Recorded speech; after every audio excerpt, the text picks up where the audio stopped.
মৰমৰ ছাত্ৰ ছাত্ৰীসকল ষ্টাডি টেক আছাম চেনেললৈ স্বাগতম জনালোঁ। আগন্তুক হাইস্কুল শিক্ষান্ত পৰীক্ষাৰ কাৰণে তোমালোকে কিছুমান কমন কুৱেশ্যন বিচাৰি আছিলা। ইতিমধ্যে তোমালোকৰ পাৰ্ট 1টো মই ইতিমধ্যে ভিডিঅ' হিচাপে আপলোড দিলোঁ। তোমালোকে নিশ্চয় চাইছা। যদি নাই চোৱা তেনে মই আই বুটাম লগাই দিছোঁ, ভিডিঅ'টো চাই ল'বা। প্ৰথম ভিডিঅ'টো নোচোৱাকৈ দ্বিতীয় ভিডিঅ'টোলৈ নাযাবা। যিহেতু গোটেই প্ৰশ্নখিনি একেলগ কৰি চালেহে তোমালোকৰ যিটো কমন বস্তুটো, যিটো কমন বুলি কওঁ, তোমালোকৰ কমন পৰিব। ঠিক আছে। আৰু এতিয়া মই তোমালোকৰ কাৰণে যিটো পাৰ্ট 2 ভিডিঅ' বনাইছোঁ, তাতে মই তোমালোকৰ 4টা চেপ্টাৰ ইনক্লুড কৰি বনাইছোঁ। 4টা পাঠ আছে। প্ৰথম পাঠটো হ'ল তোমালোকৰ AP চিৰিজ, সমান্তৰ প্ৰগতি। এইটো চেপ্টাৰ নম্বৰ তোমালোকৰ 5 হয়। নেক্সটটো আছে তোমালোকৰ ট্ৰায়েংগল সম্বন্ধীয়, ত্ৰিভুজ সম্বন্ধীয় পাঠটোত তোমালোকৰ সদিশ ত্ৰিভুজলৈকে তোমালোকক দৰকাৰ হ'ব। তাৰ ওপৰত তোমালোকৰ কিছুমান প্ৰশ্ন প্ৰস্তুত কৰিছোঁ, কিছুমান কিটিপ তোমালোকক দি দিছোঁ, যিটো ধৰণে তোমালোকে ধৰা প্ৰশ্নটোৰ উত্তৰটো অতি সহজে উলিয়াই ল'ব পাৰিবা। তাৰপিছত নেক্সট তোমালোকৰ আহিলে কোঅৰ্ডিনেট জ্যামিতি, স্থানাংক জ্যামিতি, আৰু অন্তিমটো হ'ল তোমালোকৰ চেপ্টাৰ ত্ৰিকোণমিতি। সকলো প্ৰশ্ন সামৰি পেলাই মই 45টা প্ৰশ্ন তোমালোকৰ বাবে বিশেষভাৱে তোমালোকৰ ভিডিঅ'টো বনাইছোঁ। কোনেও নোচোৱাকৈ নাথাকিবা। মই আগতেই কৈছোঁ যে তোমালোকৰ আৰু এটা ভিডিঅ' তোমালোকৰ কাৰণে মই দিম, কাৰণ 3টা ভিডিঅ'য়ে তোমালোকৰ কমপ্লিট চেপ্টাৰকেইটাৰ MCQ মই কভাৰ কৰিবলৈ যত্ন কৰিম। আৰু তোমালোকে পঢ়ি থাকা, মোৰ পৰা ভিডিঅ' পাই থাকিবা। আৰু ছাত্ৰ ছাত্ৰী যিসকলে নতুনকৈ মোৰ ভিডিঅ'লৈ আহিছে বা ভিডিঅ'ৰ প্ৰশ্নখিনি চাইছে, কমন কুৱেশ্যন ল'ব বিচাৰিছে, তাৰ বাদেও যদি তোমালোকৰ ভাই ভনী আছে বা আৰু পঢ়িব লগা আছে, তেনেহ'লে ভিডিঅ'বোৰ পাই থাকিবৰ কাৰণে চেনেলটো এতিয়াই ছাবস্ক্ৰাইব কৰি লোৱা। কাৰণ কথাটো হ'ল কি,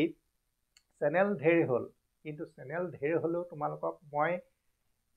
চেপ্টাৰ ৱাইজ এক্সাৰচাইজ কোনোটো বস্তু স্কিপ নকৰে, এভৰিৱান 1 to 1 প্ৰতিটো কুৱেশ্যন তোমালোকক ছল্ভ কৰি দিয়া হৈছে। এতিয়া প্ৰশ্নত তোমালোকে টিউচনেই প্ৰয়োজন নাই, তোমালোকে চেপ্টাৰ ৱাইজ চাবা, ভিডিঅ'বোৰ চাবা, তোমালোকৰ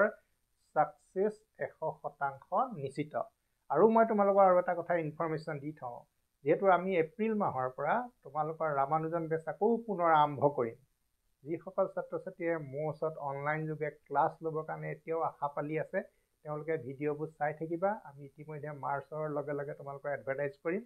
আৰু এডভাৰটাইজ কৰাৰ লগে লগে মোৰ লগত যোগাযোগ কৰি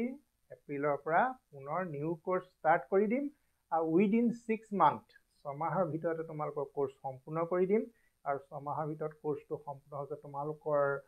পঢ়িবৰ কাৰণে পৰ্যাপ্ত সময় পাবা। গতিকে সেই কথাবোৰ তোমালোকে মনত ৰাখিবা। ছাত্ৰ ছাত্ৰীসকল, আৰু বিশেষ কথা নকওঁ, যিহেতু আমি 45টা প্ৰশ্ন যথেষ্ট আমাৰ সময়ৰ কথা আছে, সেই 45টা প্ৰশ্ন তেনেহ'লে মই আৰম্ভ কৰিয়ে দিছোঁ। ছাত্ৰ ছাত্ৰীসকল, এতিয়া তোমালোকৰ 45টা MCQৰ প্ৰথমটো MCQ হাতত লৈছোঁ। আৰু প্ৰথমটোত কি লিখা আছে চোৱা। যদি A18 - A14 = 32 হয়, তেন্তে AP মানে হ'ল সমান্তৰ প্ৰগতি, AP2ৰ মানে সমান্তৰ প্ৰগতিটোৰ সাধাৰণ অন্তৰ হ'ব। তাৰমানে ইয়াতে আমাক D বিচাৰিছে। ঠিক আছে। ছাত্ৰ ছাত্ৰীসকল, এতিয়া তোমালোকে চোৱা, অংকটো জাষ্ট সামান্যভাৱে তোমালোকে অকণমান মই কৰি দিছোঁ। তোমালোকে এইটো কথা জানা যে AN = A + N - 1 × D সূত্ৰটো তোমালোকে সকলোৱে জানা। আৰু ইয়াতে আমি AN নিলিখি পেলাই বহুতে TN লিখে। TN মানে হ'ল A + N - 1 × D, আৰু বহুতে TN ঠাইত L লিখে। ঠিক আছে। গতিকে যিয়ে নিলিখক কিয়, তোমালোকৰ সূত্ৰটোৰ এইটো হ'ল বেলেগ বেলেগ প্ৰতীকেৰে এনটম পদটো বুজোৱা হয়। এতিয়া তোমালোকৰ আহিছে যে A18 বুলি কওঁতে ইয়াতে চোৱা, তুমি Nৰ ঠাইত মই কি লিখিছোঁ, Nৰ ঠাইত মই লিখিছোঁ ইয়াতে 18 লিখিছোঁ ন। এইটো Nৰ ঠাইত মই 18 লিখিছোঁ। গতিকে 18টো ক'ত বহিব বাৰু? 18টো নিশ্চয় ইয়াত বহিব। 18 - 1, তাৰমানে 18 - 1 মানে কিমান হ'ব? 17। তাৰমানে এইটো তোমাৰ থাকিবই, কাৰণ এইটো তোমাক নাই দিয়া। ইয়াতে 18 বহিলে 18 - 1, গতিকে কিমান হ'ব?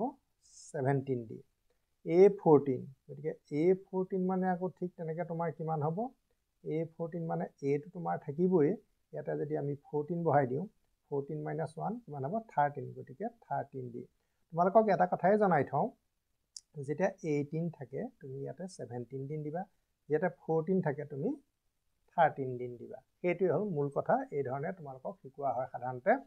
এতিয়া তোমালোকে চাবা, ইয়াত যে কৈছে A18, তাৰমানে 18 নম্বৰ পদটোৰ পৰা যদি আমি 14 নম্বৰ টাৰ্মটো আমি যদি মাইনাছ কৰি দিওঁ তেতিয়া 32 পাওঁ বুলি কৈছোঁ A18 মানে তোমালোকৰ কি হ'ল A plus 17D minus A14 মানে A plus 13D কিন্তু মাইনাছ থকাৰ কাৰণে দুইটা কি হৈ যাব minus A minus 13D equal to 32 A18 আৰু A14 মানসমূহ বহুৱাই দিয়াৰ পিছত দেখা গ'ল যে A তোমালোকৰ কি যায় কেনচেল যায় ইয়াত 17 পৰা যদি 13 আমি মাইনাছ কৰোঁ তেতিয়া কিমান হ'ব 7 3 গ'ল 4 4D equal to 32 আৰু D equal to তোমালোকৰ কিমান হ'ব 8 হ'ব এতিয়া ছাত্ৰ-ছাত্ৰীসকল এতিয়া তোমালোকে আনসাৰ D পালা D মানে হ'ল সাধাৰণ অন্তৰ এতিয়া D তোমালোকৰ কোনটো আনসাৰ হ'ব তোমালোকে গম পাইছাই যে 8 টো হ'ব আৰু 8 টো হ'ল +8 হয় তেতিয়া তোমালোকৰ আনসাৰ আমি ক'ত শুদ্ধ চিন মাৰিলো 8 মাৰিলো আৰু য'ত নেকি তোমালোকৰ OMR আহিলে এটো A টো তোমালোকে কি কৰিব লাগিব ৰাউন্ড কৰিব লাগিব নেক্সট তোমালোকৰ আৰু এটা প্ৰশ্ন আছে তোমালোকে চোৱা এবাৰ কৈছে যে ABC সমান্তৰ প্ৰগতিত থাকিলে A minus B যদি আমি B minus C ৰে হৰণ কৰো মানটো কি হ'ব চোৱা এটো খুব সহজ প্ৰশ্ন আৰু এটা কমন কোৱেশ্চন হয় তোমালোকৰ এটা কৈছে ABC are in AP ABC টা কিহত আছে সমান্তৰত আছে সমান্তৰত থাকিলে কি হ'ব তোমালোকে জানানে আমি সমান্তৰ প্ৰগতিত যদি তিনটা পদ থাকে আমি কি কৰো সেকেন্ড টু পা তিনিটা নহয় বেছিও থাকিব পাৰে ইয়াত সেকেন্ড টু পা ফাৰ্স্ট টু মাইনাস কৰো কৰি পেলাই যিটো আনসাৰ পাম হেতু থাৰ্ডৰ পৰা সেকেন্ড টু মাইনাস কৰি আনসাৰ কৰিলো একেটা পাম হেকানে মাজতে ইকুৱেল দিছো কেতিয়াবা দেখা যায় আমি এনেকৈ কৰিব পাৰো A ৰ পৰা B মাইনাস কৰিলে যিটো ওলাব B ৰ পৰা C মাইনাস কৰিলো একেটাই ওলাব তাৰমানে A minus B ৰিজাল্টৰ লগত B minus C ৰিজাল্টটো সমান এতিয়া তোমালোকক চোৱা A minus B ক যদি আমি B minus C ৰে হৰণ কৰো A minus B ক যদি আমি B minus C ৰে হৰণ কৰো আমি যি কোনো এটা ইয়াৰে খলাই দিও A minus B ঠাইত আমি কি লিখিম B minus C ঠিক আছে আমি A minus B টো ঠাইত আমি এটা লিখি দিম B minus C তে ওপৰতো B minus C তলতো B minus C নিউমাৰেটৰ ডিনোমিনেটৰ দুইটা সেম হ'ল গতিকে কটাকটি কৰিলে পূৰণত সদায় কি লিখে 1 লিখে গতিকে আনসাৰ আমি কি হ'ব 1 হ'ব গতিকে ছাত্ৰ-ছাত্ৰীসকল তোমালোকৰ আনসাৰ কোনটো হ'ব ডেফিনেটলি সি আনসাৰটো হ'ব নিশ্চয় বুজি পাইছা নেক্সট 3 নম্বৰ প্ৰশ্নটো তোমালোকৰ চোৱা যে 10 7 4 এটো তোমালোকৰ বুকৰ অংকই হয় -62 সমান্তৰ প্ৰগতিটোৰ এইবোৰ সমান্তৰ প্ৰগতিত আছে মানে 10 পৰা 7 মাইনাস কৰিলে 3 7 পৰা 4 মাইনাস কৰিলে 3 কিন্তু আমি সাধাৰণতে কি কৰো পিছৰটো পৰা আগৰটোহে মাইনাস কৰো সেই কথাটো কিন্তু এটা নিয়ম পাৰ্মানেন্টলি বান্ধি থোৱা আছে যে পিছৰটো পৰা আগৰটোহে মাইনাস কৰিব লাগে 7 - 10 হলে কিমান হ'ব -3 4 পৰা 7 কৰিলে কিমান হ'ব -3 গতিকে সমান্তৰ সমান্তৰ শেষৰ ফালৰ পৰা 11তম পদ তাৰমানে এই ফালৰ পৰা আহি 11 নম্বৰত থকা পদটো উলিয়াবলৈ কৈছে এটো প্ৰশ্ন তোমালোকৰ 2 মাৰ্কৰ কাৰণেও কেতিয়াবা আহে কেতিয়াবা ইয়াতে আমাৰ MCQ তো 1 নম্বৰ কাৰণে খুদিছে মোস্ট ইম্পৰ্টেন্ট কোৱেশ্চন ছাত্ৰ-ছাত্ৰীসকল এটো তোমালোকে কিন্তু চাব লাগিব এটা প্ৰশ্নটো মই কেনেকৈ কৰিম তোমালোকক মই দেখাই দিছো প্ৰথমতে তোমালোকে চাই লবা ইয়াতে তোমালোকক চোৱা ইয়াতে মই দুটা সূত্ৰ তোমালোকক মই দিব পাৰো আৰু দুটা সূত্ৰ কিন্তু তোমালোকে যি কোনো এটা মনত ৰাখিবা T11 মানে হ'ল আমি এনে এটা কথা জানো A plus n minus 1 into D এটো হ'ল তোমালোকৰ Tn ৰ ফৰ্মুলা মই অলৰেডি তোমালোকৰ Tn ৰ ফৰ্মুলা লিখিয়ে থৈছো ঠিক আছে আমি Tn বুলি আমি লিখিব পাৰো an বুলিও লিখিব পাৰো বা যি হওক তোমালোকৰ এটা 11 নম্বৰ বুলি কৈছে গতিকে T11 বুলি আমি লিখিছো T11 হলে আমাৰ a লাগে a মানে তোমালোকৰ এটা কি হ'ব চোৱা শেষৰ ফালৰ পৰা বুলি কৈছে শেষৰ ফালৰ পৰা যদি আমি লিখো এটো তোমালোকৰ প্ৰথম পদ হ'ব আমি সাধাৰণতে প্ৰথম পদ 10 হয় 10 টো আমাৰ প্ৰথম পদ হয় কিন্তু শেষৰ ফালৰ পৰা যদি এনেকৈ লিখি আহো এটোক আমি তেতিয়া প্ৰথম পদ ধৰিব লাগিব গতিকে এটো -62 ঠিক আছে প্লাস 11 নম্বৰ পদ বুলি কৈছে হেকানে নাম্বাৰ অফ টাৰ্মস কিমান 11 গতিকে n ৰ ভ্যালু 11 -1 এটা চোৱা 7 পৰা 10 মাইনাস কৰিলে কি হয় -3 তুমি এই ফালৰ পৰা সেকেন্ডৰ পৰা ফাৰ্স্টটো বি কৰা -3 পাইছা এটো হ'ল সাধাৰণতে ৰুল হয় সেকেন্ডৰ পৰা ফাৰ্স্টটো বি কৰা বা থাৰ্ডটো পৰা সেকেন্ডটো বি কৰা গতিকে দুইটা ক্ষেত্ৰতে -3 পাইছো যেহেতু যেটা তুমি পদখিনি ওলোটাই লিখি দিবা এইখিনি যেতিয়া এইফালে গুচি যাব তোমাৰ এতিয়া এই যেটো 7 পৰা 10 মাইনাস কৰি -3 পাইছিলো তুমি ওলোটাকে লিখাৰ কাৰণে সেই -3 টো কি হ'ব 10 - 7 হৈ যাব তাৰ মানে এটো +3 লিখিব লাগিব গলে 7 - 10 মানে -3 কিন্তু এটো এই ফালৰ পৰা লোৱাৰ কাৰণে যদি ওলোটাই লিখা সেইটো তোমালোকৰ কি হ'ব +3 হ'ব এই কথাটো তোমালোকে মনত ৰাখিবা -62 ইয়াৰ পৰা আমি কিমান পাম 10 পাম 10ৰ লগত 3 পইণ্ট কৰিলে 30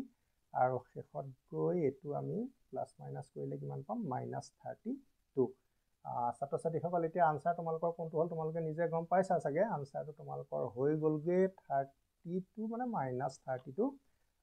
আনসাৰ আমাৰ এটো আহি গল ঠিক আছে এতিয়া চোৱা এই প্ৰশ্নটোকে তোমালোকে আৰু এটা ধৰণে কৰিব পাৰা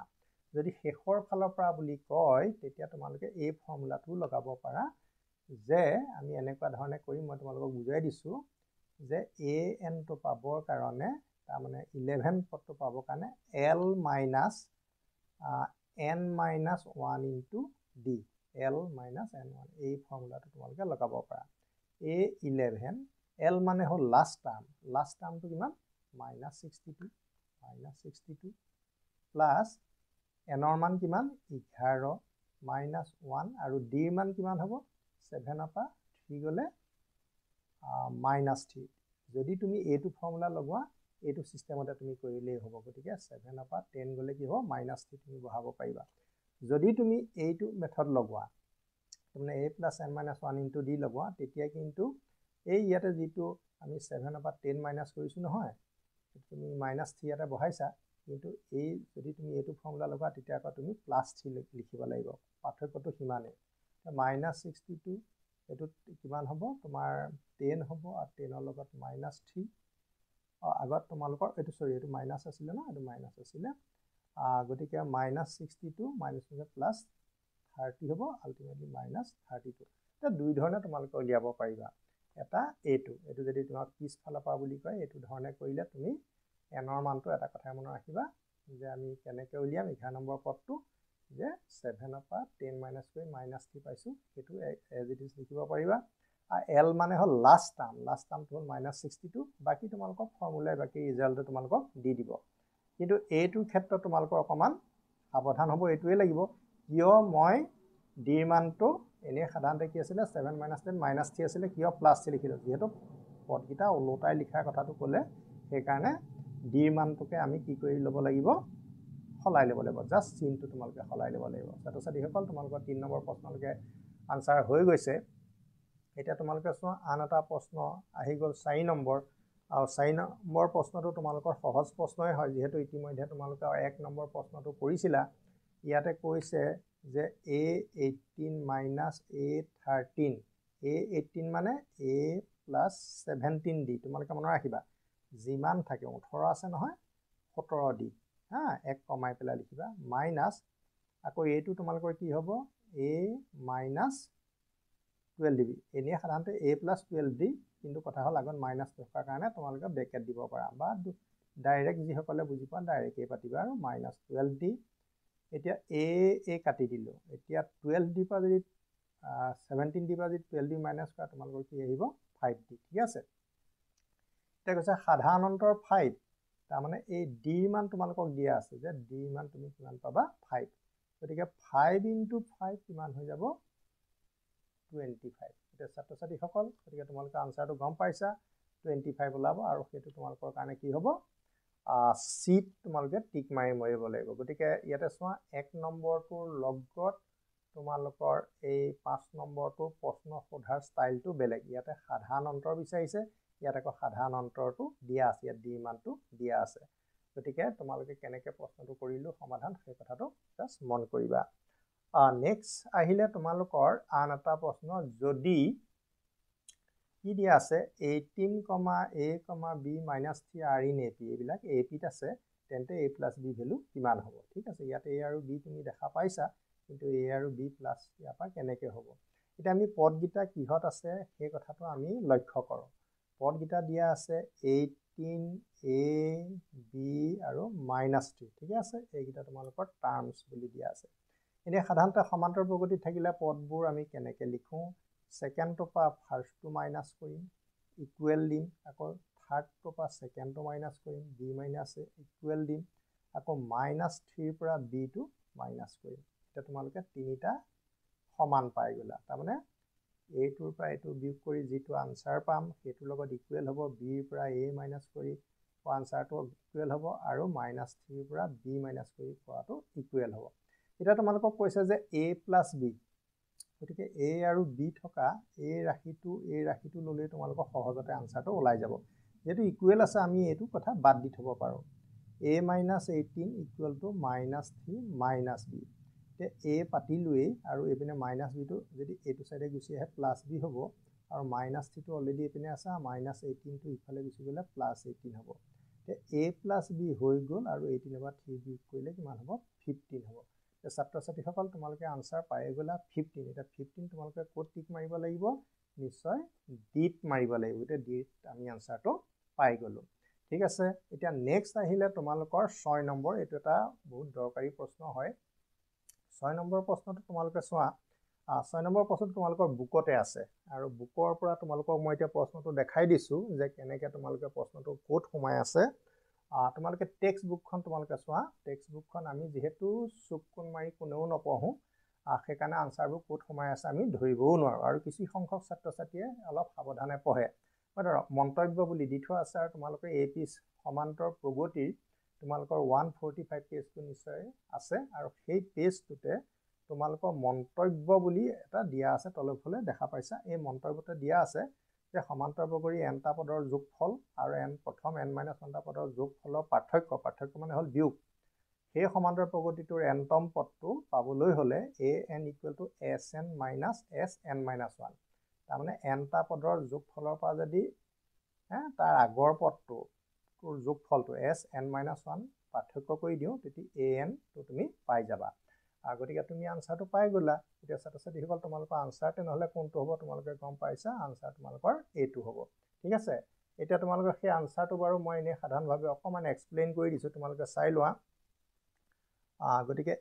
an যদি তোমালোকে পাবলৈ হয় sn - sn - 1 চোৱা এটো বৰ ধুনীয়া এটা ফৰ্মুলা তোমাক দিছে ফৰ্মুলাটো তুমি বুজি বাজি লৈ অংকটো কৰিলেই হ'ল an ধৰিলা তোমাক যেনিবা সাপোজ লাগে 10 নম্বৰ পদটো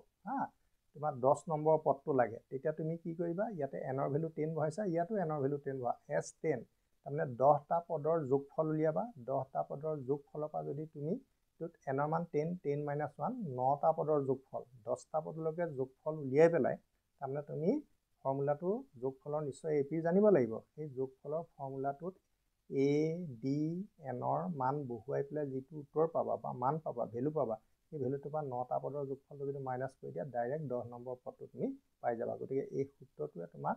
অংক চমু কৰাত যথেষ্ট সহায় কৰিব এতিয়া তোমালোকৰ প্ৰশ্নটোৰ উত্তৰটো তেনেহলে আমি কোড মাৰিলো চিট মাৰিলো ঠিক আছে তেনেহলে আমি এতিয়া আকৌ এটা বেলেগ প্ৰশ্ন এতিয়া তোমালোকৰ কাৰণে লওঁ প্ৰশ্নটো হ'ল আমাৰ 7 নম্বৰ প্ৰশ্নটো আৰু 7 নম্বৰ প্ৰশ্ন তোমালোকে দেখা পাইছা এটা সমান্তৰ প্ৰগতিৰ nতম পদটো দি থোৱা আছে nতম পদ মানে তোমালোকে গম পাইছাই যে nতম পদ আমি কিহেৰে বুজাও nতম পদক আমি an ৰে বুজাব পাৰো নহনে বাৰু nতম পদক আমি কিহেৰে বুজাও an ৰ ভ্যালুটো তোমাক কিমান দিয়া আছে 2n + 1 এইটো তোমাৰ nতম পদৰ ফৰ্মুলা বুলি কৈছে ন nতম পদৰ এইটো বুলি দি থোৱা আছে প্ৰথম তিনটা পদৰ যোগফল লাগে ঠিক আছে এটা প্ৰথম তিনটা পদৰ যোগফল মানে তুমি n ৰ মান এতিয়া কি হ'ব এটা আমি ইয়াত আমিও নাজানো যে n ৰ মান কি হ'ব একো যদি তোমাক ইয়াতে ইনস্ট্ৰাকচন যদি কোনো নিৰ্দেশনা দিয়া নাথাকে n ৰ মান তুমি 1 বহাবা এবাৰ 2 বহাবা এবাৰ 3 বহাবা গতিকে যদি n ৰ মান 1 বহুৱাও গতিকে 2 * 1 n ক'ত ক'ত আছে চাই লবা ইয়াত আছে আৰু ইয়াত আছে গতিকে 2 * 1 + 1 2 * 2 = 3 হ'ব এবাৰ 2 বহাবা 2 * 2 + 1 কিমান হ'ব 2 × 2 = 4 4 * 1 = 5 এই 3 বহাবা 2 * 3 + 1 কিমান হ'ব 2 × 3 = 6 = 7 এতিয়া আমি তিনটা পদ পাই গলো a1 a2 a3 এই তিনটা পদৰ যোগফল কিমান হ'ব 5 * 3 = 8 8 * 7 = 15 ছাত্ৰ-ছাত্ৰীসকল 15টো তোমালোকৰ ক'ত আছে তোমালোকে দেখা পাইছা 15টো তোমালোকৰ বিট আছে গতিকে প্ৰথম 7টা প্ৰশ্নৰ সমাধান ইতিমধ্যে আমাৰ হৈ গৈছে নেক্সট আমি আকৌ 8 নম্বৰৰ পৰা আৰম্ভ কৰো ছাত্ৰ-ছাত্ৰীসকল এতিয়া তোমালোকৰ 8 নম্বৰ প্ৰশ্নটো মই এতিয়া হাতত লৈছো 8 নম্বৰত কি আছে যদি p - 1 p + 3 3p - 1 সমান্তৰ প্ৰগতিত আছে তিনটা পদ আছে আৰু তিনটা পদে সমান্তৰ তাৰ মানে দ্বিতীয়টো বা প্ৰথমটো বিয়োগ কৰিলে যিটো আমি পদ পাম সেইটো লগত তৃতীয়টো পৰা দ্বিতীয়টো বিয়োগ কৰিলে একেই পাম তেতিয়া পিৰ মান কিমান হ'ব ছাত্ৰ ছাত্ৰীসকল এতিয়া তোমালোকে চোৱা আমি পিৰ মানটো আমি কিমান পাম এতিয়া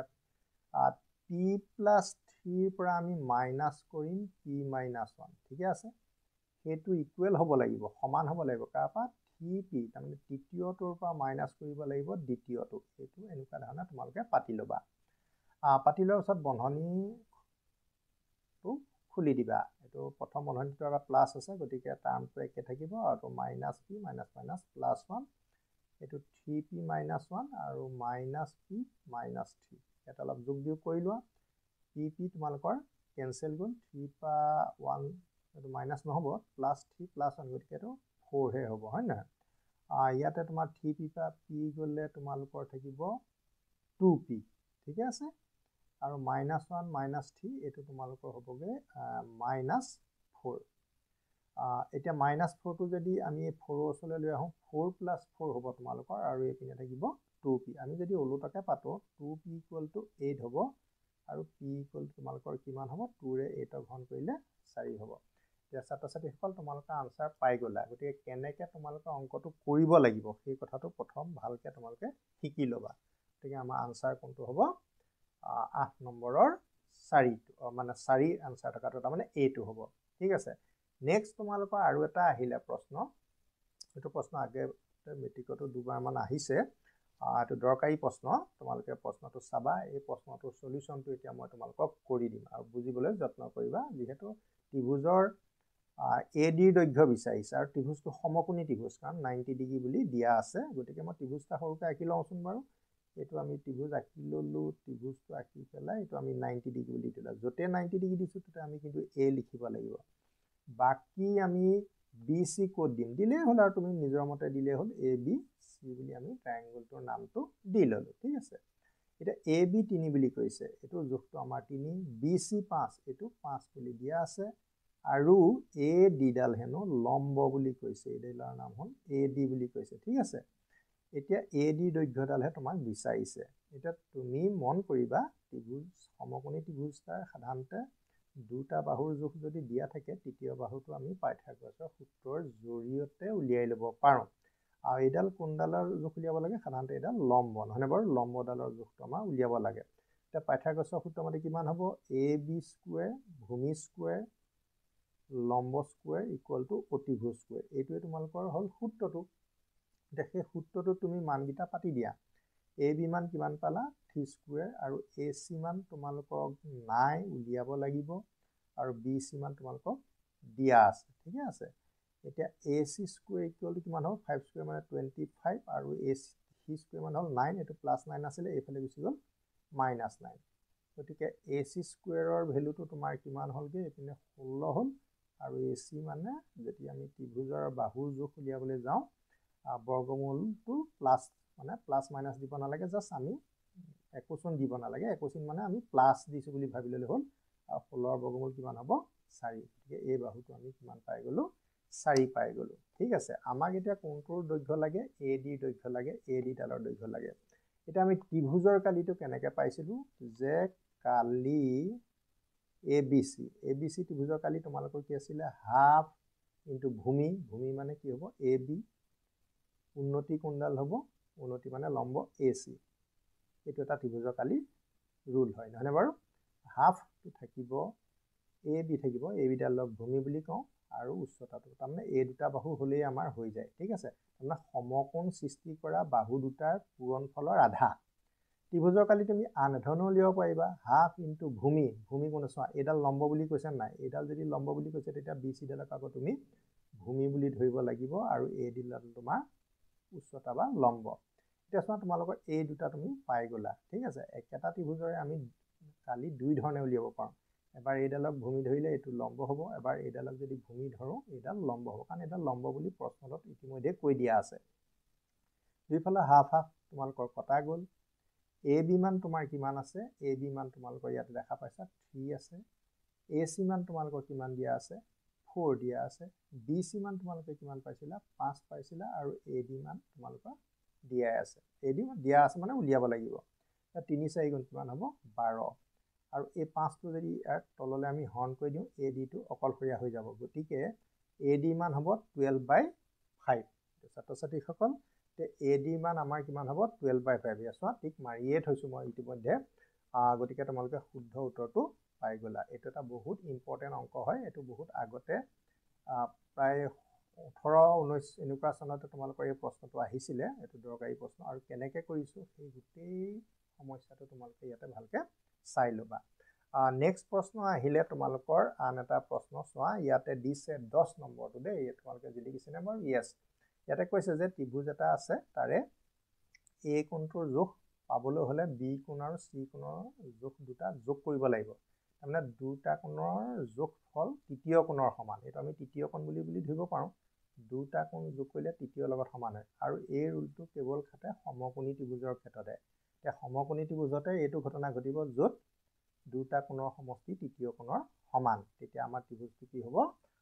সমকোণী ত্ৰিভুজ হ'ব ছাত্ৰ ছাত্ৰীসকল এইটো তোমালোকে সূত্ৰ হিচাপে মনত ৰাখিবা দুটা কোণৰ যোগফল তৃতীয় কোণৰ সমান হ'লে ত্ৰিভুজটো সদায় সমকোণী হ'ব তাৰপিছত তোমালোকৰ আহিলে 11 নম্বৰ প্ৰশ্নটোত ইয়াতে তোমালোকক কৈছে যে ত্ৰিভুজ এটা আঁকিব লাগিব আৰু ত্ৰিভুজটোৰ BC সমান্তৰালকে আমি PQ টানিব লাগিব ঠিক আছে আমি প্ৰথমতে চোৱা আমি ত্ৰিভুজ এটা এনেকৈ আঁকি ল'লোঁ ত্ৰিভুজটোৰ নাম আমি ABCও দিম আৰু BC সমান্তৰালকে তুমি PQ টানিব লাগিব বুলি তোমালোকক কোৱা আছে নিশ্চয় এইটো চোৱা PQ তোমালোকৰ দিয়া আছে পেৰেলেল BC গতিকে PQ পেৰেলেল BC আৰু PB তোমালোকক জোখ দিয়া আছে 6 এইডোখৰ তোমালোকৰ জোখ P পা B লে 6 বুলি দিয়া আছে ঠিক আছে AP 4 A পা P লে তোমালোকৰ এইডোখৰ জোখটো 4 তাৰমানে গোটেইডাল তুমি ধৰিলে 4 + 6 10 হৈ গ'ল তাৰপিছত তোমাক দিয়া আছে AQ 8 A পা Q লে তোমালোকৰ 8 তেনেহ'লে তোমাক AC লাগে গতিকে আমি QC টো উলিয়াই ল'লে QC টো যদি আমি AQ লগত যোগ কৰি দিওঁ তেতিয়া আমাৰ কি হৈ যাব AC জোখটো পোৱাটো হৈ যাব তেনে তাৰ কাৰণে আমাৰ চাৰিটা তোমালোকৰ অপচন আছে মই যদিও 20 দি থৈছোঁ কিন্তু এইটো মই কৰি চাব লাগিব ইয়াতে প্ৰথম থেলছৰ সূত্ৰই আহিব BPT বেচিক প্ৰপৰ্চনেলিটি থিওৰাম AP/PB AQ/QC কিয় এইটো এনেকৈ লিখিব পাৰিলোঁ এইডালে তোমালোকক সমান্তৰাল বুলি কোৱা আছে সমান্তৰাল বুলি ক'লেহে এই পৰিঘটনাটো তোমালোকৰ খাটিব এইটো তোমালোকৰ 4 আছে এইটো 6 আছে তাৰপিছত AQ তোমাৰ 8 আছে QC তোমাৰ উলিয়াব লাগিব 2 × 4 2 × 3 × 6 ঠিক আছে এতিয়া 2QC আহিব 2QC = তোমাৰ হ'ব 3 × 8 = 24 আৰু QC মান পাবৰ কাৰণে এই 2টো ইয়াৰ পৰা আঁতৰাই দিবা ইয়াৰ তললৈ লৈ গুচি আহিবা তেতিয়া আমি কিমান পালোঁ 12 যদি আমি এইডোখৰ 12 পালোঁ গতিকে QC 12 হ'ল আৰু এই 12 লগত যদি আমি 8 প্লাছ কৰি দিওঁ গোটেই AC ডালৰ দৈৰ্ঘ্য ওলাই যাব 12 8 কিমান হ'ব 20 হ'ব ছাত্ৰ ছাত্ৰীসকল তোমালোকৰ আনসাৰ সাধাৰণতে 20 হয়ে নেক্সট এটা প্ৰশ্ন আহিলে তোমালোকৰ 12 নম্বৰ লাহে লাহে অকমান ক্ৰিটিকেল এটা হৈ আহিবলৈ ধৰিছে গতিকে তোমালোকে খুব সাৱধান আমি ক'ৰবাত টিক মাৰি থৈছে তো বেলেগ কথা কিন্তু বস্তুটো বুজি লৈ তোমালোকে মাৰিব লাগিব গতিকে বুজিবলৈ হ'লে তোমালোকে ভালকৈ মনোযোগ দিব লাগিব গতিকে মনোযোগ দিলেহে তোমালোকৰ প্ৰশ্নখিনি তোমালোকৰ আহিব ঠিক আছে এতিয়া মনোযোগ দিবৰ কাৰণে আমি এটা কি কৰিম চোৱা ইয়াতে কৈছে যে ABC ত্ৰিভুজটো EDFৰ লগত সদৃশ বুলি কৈছে ঠিক আছে আমি প্ৰথমতে ত্ৰিভুজ দুটা বাৰু এনেই বনাই লৈছোঁ ত্ৰিভুজ এইটো নাম কিবা এটা ABC দিম আৰু ত্ৰিভুজ এইটো এটা নাম দিম আৰু ত্ৰিভুজটোৰ নাম অলৰেডি আমাক কৈ দিছে আৰু সদৃশ বুলি কৈছে এই ত্ৰিভুজটোৰ নাম ABC দি দিছোঁ ঠিক আছে ABC আৰু এইটো নাম EDF এনেকৈ কৈ দিছে তাৰমানে এৰ লগত ই মিলিব বুলি কৈছে প্ৰশ্নত যেনেকৈ মিলাই থৈছে তুমিও তেনেকৈ মিলাই থ'ব লাগিব বিৰ লগত ডি বিৰ লগত তোমাৰ ডি চিৰ লগত এফ এই চিৰ লগত তোমাৰ এফ বুলি তেওঁলোকে কৈছে তাৰপিছত কৈছে যে তলৰ কোণটো সত্য নহয় এতিয়া তোমালোকে চোৱা সদৃশ বুলি কোৱাৰ লগে লগে তোমালোকে এই কথাটো সদায় মনত ৰাখিবা AB বাই ইয়াৰ AB বাহুটো ইয়াৰ EB বাহুৰ লগত সমানুপাতিক ইয়াৰ BC বাহুটো ইয়াৰ DFৰ লগত সমানুপাতিক আৰু AC বাহুটো তুমি EFৰ লগত সমানুপাতিক এতিয়া তুমি দুটাকে বৰ্গগুণন মাৰিবা এইটোৰ লগত এইটো এইটোৰ লগত এইটো আকৌ এইটোৰ লগত এইটো এইটোৰ লগত এইটো আকৌ শেষত এইটোৰ লগত এইটো এইটোৰ লগত এইটো এনেকৈ যদি বৰ্গগুণ কৰোঁতে ধৰা কোনোবা এটা অমিল হৈ যাব আৰু অমিলটোৱে তোমালোকৰ কি হ'ব মানে সত্য নহয় সেইটোৱে হৈ যাব ঠিক আছে এতিয়া তোমালোকে এটা প্ৰশ্নটো চোৱাচোন আমি এটা তোমালোকক শিকাই দিম যে ইয়াৰ ভিতৰতে ইয়াতে মই এইটো মাৰি থৈছো এটা তোমালোকক প্ৰথম দিছে BC লগত EF এতিয়া BC লগত যদি EF দিছে তেনেহলে তুমি বৰ্গগুণন মাৰাচোন এইটো লগত এইটো মাৰিলে কিমান হ'ব BC লগত EF আকৌ DF ৰ লগত AC এইটো তোমাৰ শুদ্ধ মানে এইটো লগত এইটো বৰ্গগুণন এইটো লগত এইটো ক্ৰছ মাৰি এইটো শুদ্ধ এতিয়া প্ৰথমটো তোমালোকৰ চোৱা BC লগত EF AC লগত FD AC লগত FD প্ৰথমটো তোমাৰ শুদ্ধ আছে তাৰ মানে এইটো ভুল নহয় তাৰপিছত নেক্সট আছে AB লগত EF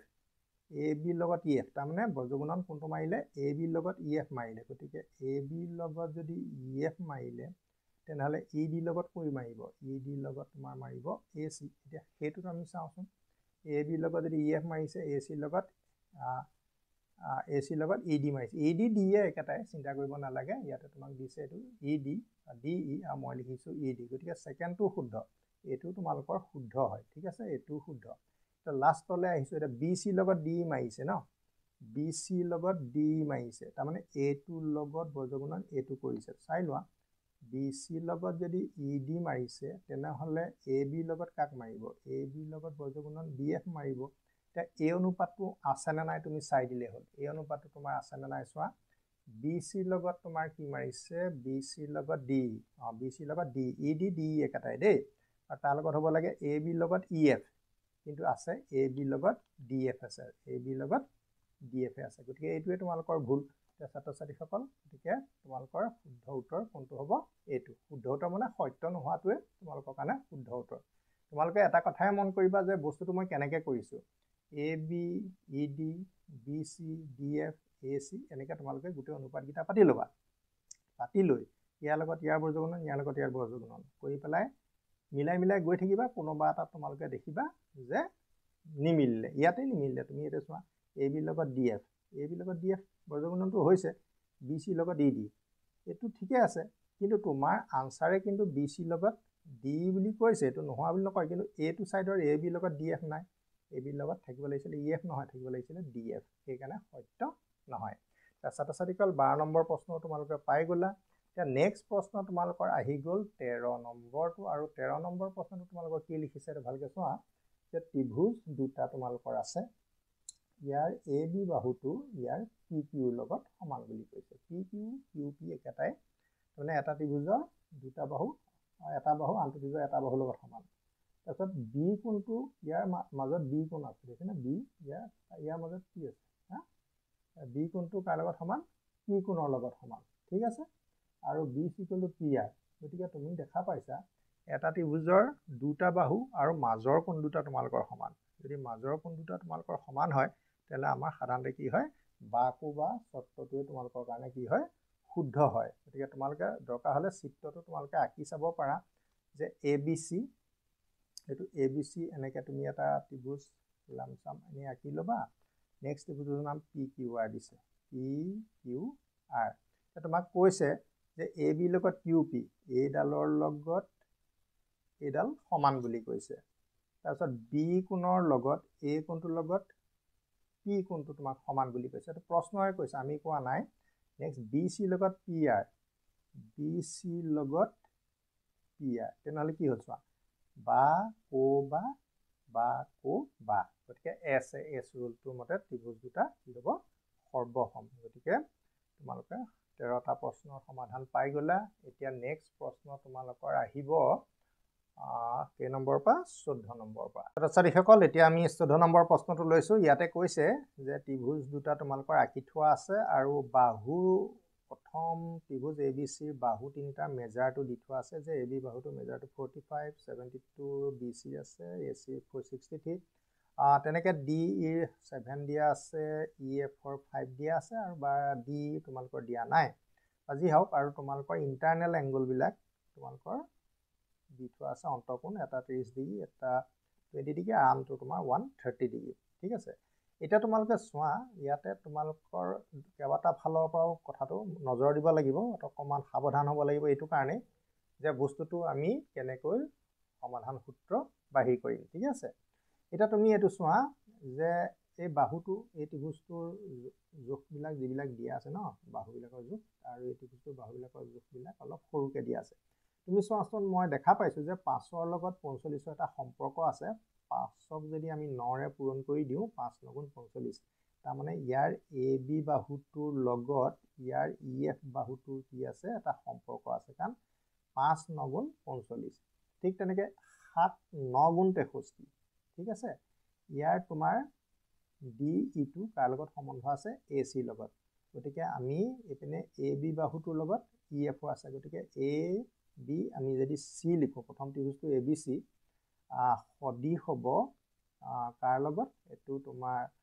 7 × 9 = 63 এইটো এ চিৰ লগত হ'ব নহয় এইটো তোমাৰ হ'ব ডি এফৰ লগত গতিকে এইটো আমি ডি বুলি লিখি ল'লোঁ ত্ৰিভুজটো আমি প্ৰথমতে উলিয়াই ল'লোঁ তাৰপিছত তুমি এটা চোৱা ইয়াতে তোমাৰ 30 20 কিমান আছে 50 গতিকে এইটো তোমালোকৰ 50 হ'লে ত্ৰিভুজত 180 থাকে এইটো তোমালোকৰ কাৰণে 130 হ'ব ঠিক আছে এটা তুমি চাই ল'বা এ কোণটোৰ লগত ই কোণটো সমান এ কোণটো যদি 130 ই কোণটো 130 ধুনীয়াকৈ মিলি গ'ল বি কোণটোৰ লগত এফ কোণটো বি কোণটোৰ লগত এফ কোণটো গতিকে এইটো তোমাৰ কিমান হ'ব 30 হ'ব প্ৰথম ত্ৰিভুজ দুটা লিখি ল'লে ওলাই যাব আৰু চি কোণটোৰ লগত ডি কোণটো চি কোণটোৰ লগত তোমাৰ ডি কোণটো এইটো তোমাৰ কিমান হ'ব 20 হ'ব ঠিক আছে এতিয়া তোমাক বিচাৰিছে কি ডি কোণ আৰু এফ কোণৰ গতিকে ডি কোণৰ তোমাৰ কিমান হ'ব 20 আৰু এফ কোণৰ কিমান হ'ব 30 গতিকে ছাত্ৰ ছাত্ৰীসকল তোমালোকে আনচাৰটো ক'ত পাই গ'লা বিত আনচাৰটো পাই গ'লা এতিয়া তোমালোকে কেনেকৈ কৰিবা পুনৰ আকৌ এবাৰ চাই লোৱা ত্ৰিভুজটো খুব সাৱধানে তোমালোকে ঠিক কৰি ল'ব লাগিব দেই ত্ৰিভুজ দুটা তোমালোকে খুব সাৱধানে ঠিক কৰি ল'ব লাগিব তুমি এই বাহুটোৰ লগত এই বাহুটো এটা সম্বন্ধ আছে যে এই বাহুটোক জোখটোক 5ৰে পূৰণ কৰিলে এইটো বাহুৰ জোখ হয় এই বাহুটোক যদি আমি 9 এইটো 9ৰে কৰিব লাগিব 5 × 9 = 45 আৰু এইটো 9ৰে কৰিলে এইটো 7 × 9 = 63 গতিকে তুমি কেনেকৈ আৰম্ভ কৰিবা যে ইয়াৰ এ বি বাহু তুমি এ বিটো লিখি ল'বা ইয়াৰ ই এফ এইটো তুমি ই এফটো লিখি ল'বা তাৰপিছত কাৰণ 3টা আখৰহে থাকে গতিকে এ বি লিখাৰ পিছত নেক্সটটো তুমি চি লিখি দিবা ইয়াত ই এফ লিখাৰ পিছত নেক্সট আখৰটো তুমি ডি লিখি দিবা এতিয়া তুমি টেকনিকটো উলিওৱা কেনেকৈ যে তুমি 30 20 50 আছে এই কোণটো 130 হ'ব কাৰণ তিনিওটা যোগ কৰিলে 180 হ'ব মুখতে উলিয়ালেই হ'ল আকৌ নেক্সট তুমি এটো পোৱাৰ পিছত বি কোণটো যোগ কৰিলে ইয়াত কেনেকৈ পাম মই এতিয়া বি কোণটোতো ধৰা ইয়াতে মই পালোঁ হয় নেক্সট ইয়াৰ ডি আৰু এফটো কিমান হ'ব সেইকাৰণে তুমি মাজৰ আখৰ বিটোৰ লগত ইয়াৰ মাজৰ আখৰ এফটো মিলাই দিবা এতিয়া বিৰ লগত এফ সমান হ'ব গতিকে বি কিমান আছে বি 30 গতিকে এফটো তোমাৰ 30 আকৌ চিটোৰ লগত তুমি কাক মিলাবা চিটোৰ লগত ডি মিলাবা গতিকে চি কিমান আছে 20 গতিকে ডিটো হ'ব 20 গতিকে 20 আৰু 30 তোমালোকৰ আনচাৰ হিচাপে পাবা আৰু সেইটো আনচাৰ তুমি ক'ত পাবা বিত পাবা ঠিক আছে নেক্সট প্ৰশ্নটো তুমি এতিয়া চোৱা নেক্সট প্ৰশ্ন আছে 15 নম্বৰ আৰু 15 নম্বৰত কৈছে যে দুটা ত্ৰিভুজ তোমালোকক দি থোৱা আছে এ বি চি আৰু ডি এফ আৰু সাধাৰণতে ত্ৰিভুজ দুটা সদিশ বুলিয়ে কৈছে কোনটোৱে সদিশ হৈ যাব সদিশ হ'বলৈ হ'লে সাধাৰণতে কি হয় তোমালোকৰ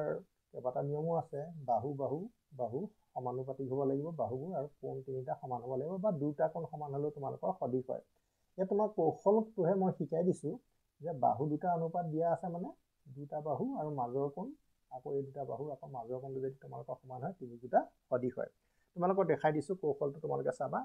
এই ওপৰে চাবা ইয়াত কোনটো আখৰ ৰিপিট হৈছে ইয়াত তোমালোকৰ বি আখৰটো ৰিপিট হৈছে গতিকে তুমি বিটো মনত ৰাখি থোৱা তলত কোনটো আখৰ ৰিপিট হৈছে তলত ডি আখৰটো ৰিপিট হৈছে গতিকে বি = ডি ছাত্ৰ ছাত্ৰীসকল তোমালোকে বেলেগ এটা প্ৰশ্ন আহিলেও যাতে তোমালোকে এইটো কৰিব পাৰা ঠিক আছে ইয়াতে তুমি চাবা ইয়াতে বি আখৰটো ৰিপিট হৈছে এ বি বি চি হয়নে বি কোণটো তুমি ইয়াতে ল'ব লাগিব ইয়াতে তুমি ডি ই আছে ন গতিকে তুমি এই ইটো আগলৈ আনি বা তুমি এই ডিটো আগলৈ আনি বা অনা কোনো কথা নাই তুমি এইটো গোটেই মিলাই ল'লেও হ'ল বোলে মই ই দি দিওঁ আৰু ডি এফ দি দিওঁ তেতিয়া মাজত ইয়াৰ ডি মিলি যাব তুমি এইটো চাব নালাগে যে কোনটো আখৰ ইয়াতে ৰিপিট হৈছে গতিকে বি কোণৰ লগত ডি কোণটো কেনেকৈ সমান হ'ল তোমালোকে গম পালা তাৰপিছত তোমালোকে 16 নম্বৰ প্ৰশ্নটো তোমালোকে এটা চাই গৈ থাকা ইয়াতে আকৌ ঠিক তেনেকৈ BPT বেচিক প্ৰপৰ্চনেলিটি থিয়ৰামৰ ৰুল মতেই তোমালোকৰ এইটো আকৌ ঠিক তেনেকৈ সমাধান কৰিব লাগিব আৰু সমাধানটো কৰিবলৈ যাওঁতে প্ৰথম ত্ৰিভুজ এটা তোমালোকে আঁকি ল'বা ত্ৰিভুজটো আঁকি লৈ তোমালোকে কি কৰিবা যে কোন কাৰ সমান্তৰাল ত্ৰিভুজটোৰ নামটো তোমালোকে ইয়াতে ডাইৰেক্ট দি দিয়া নাই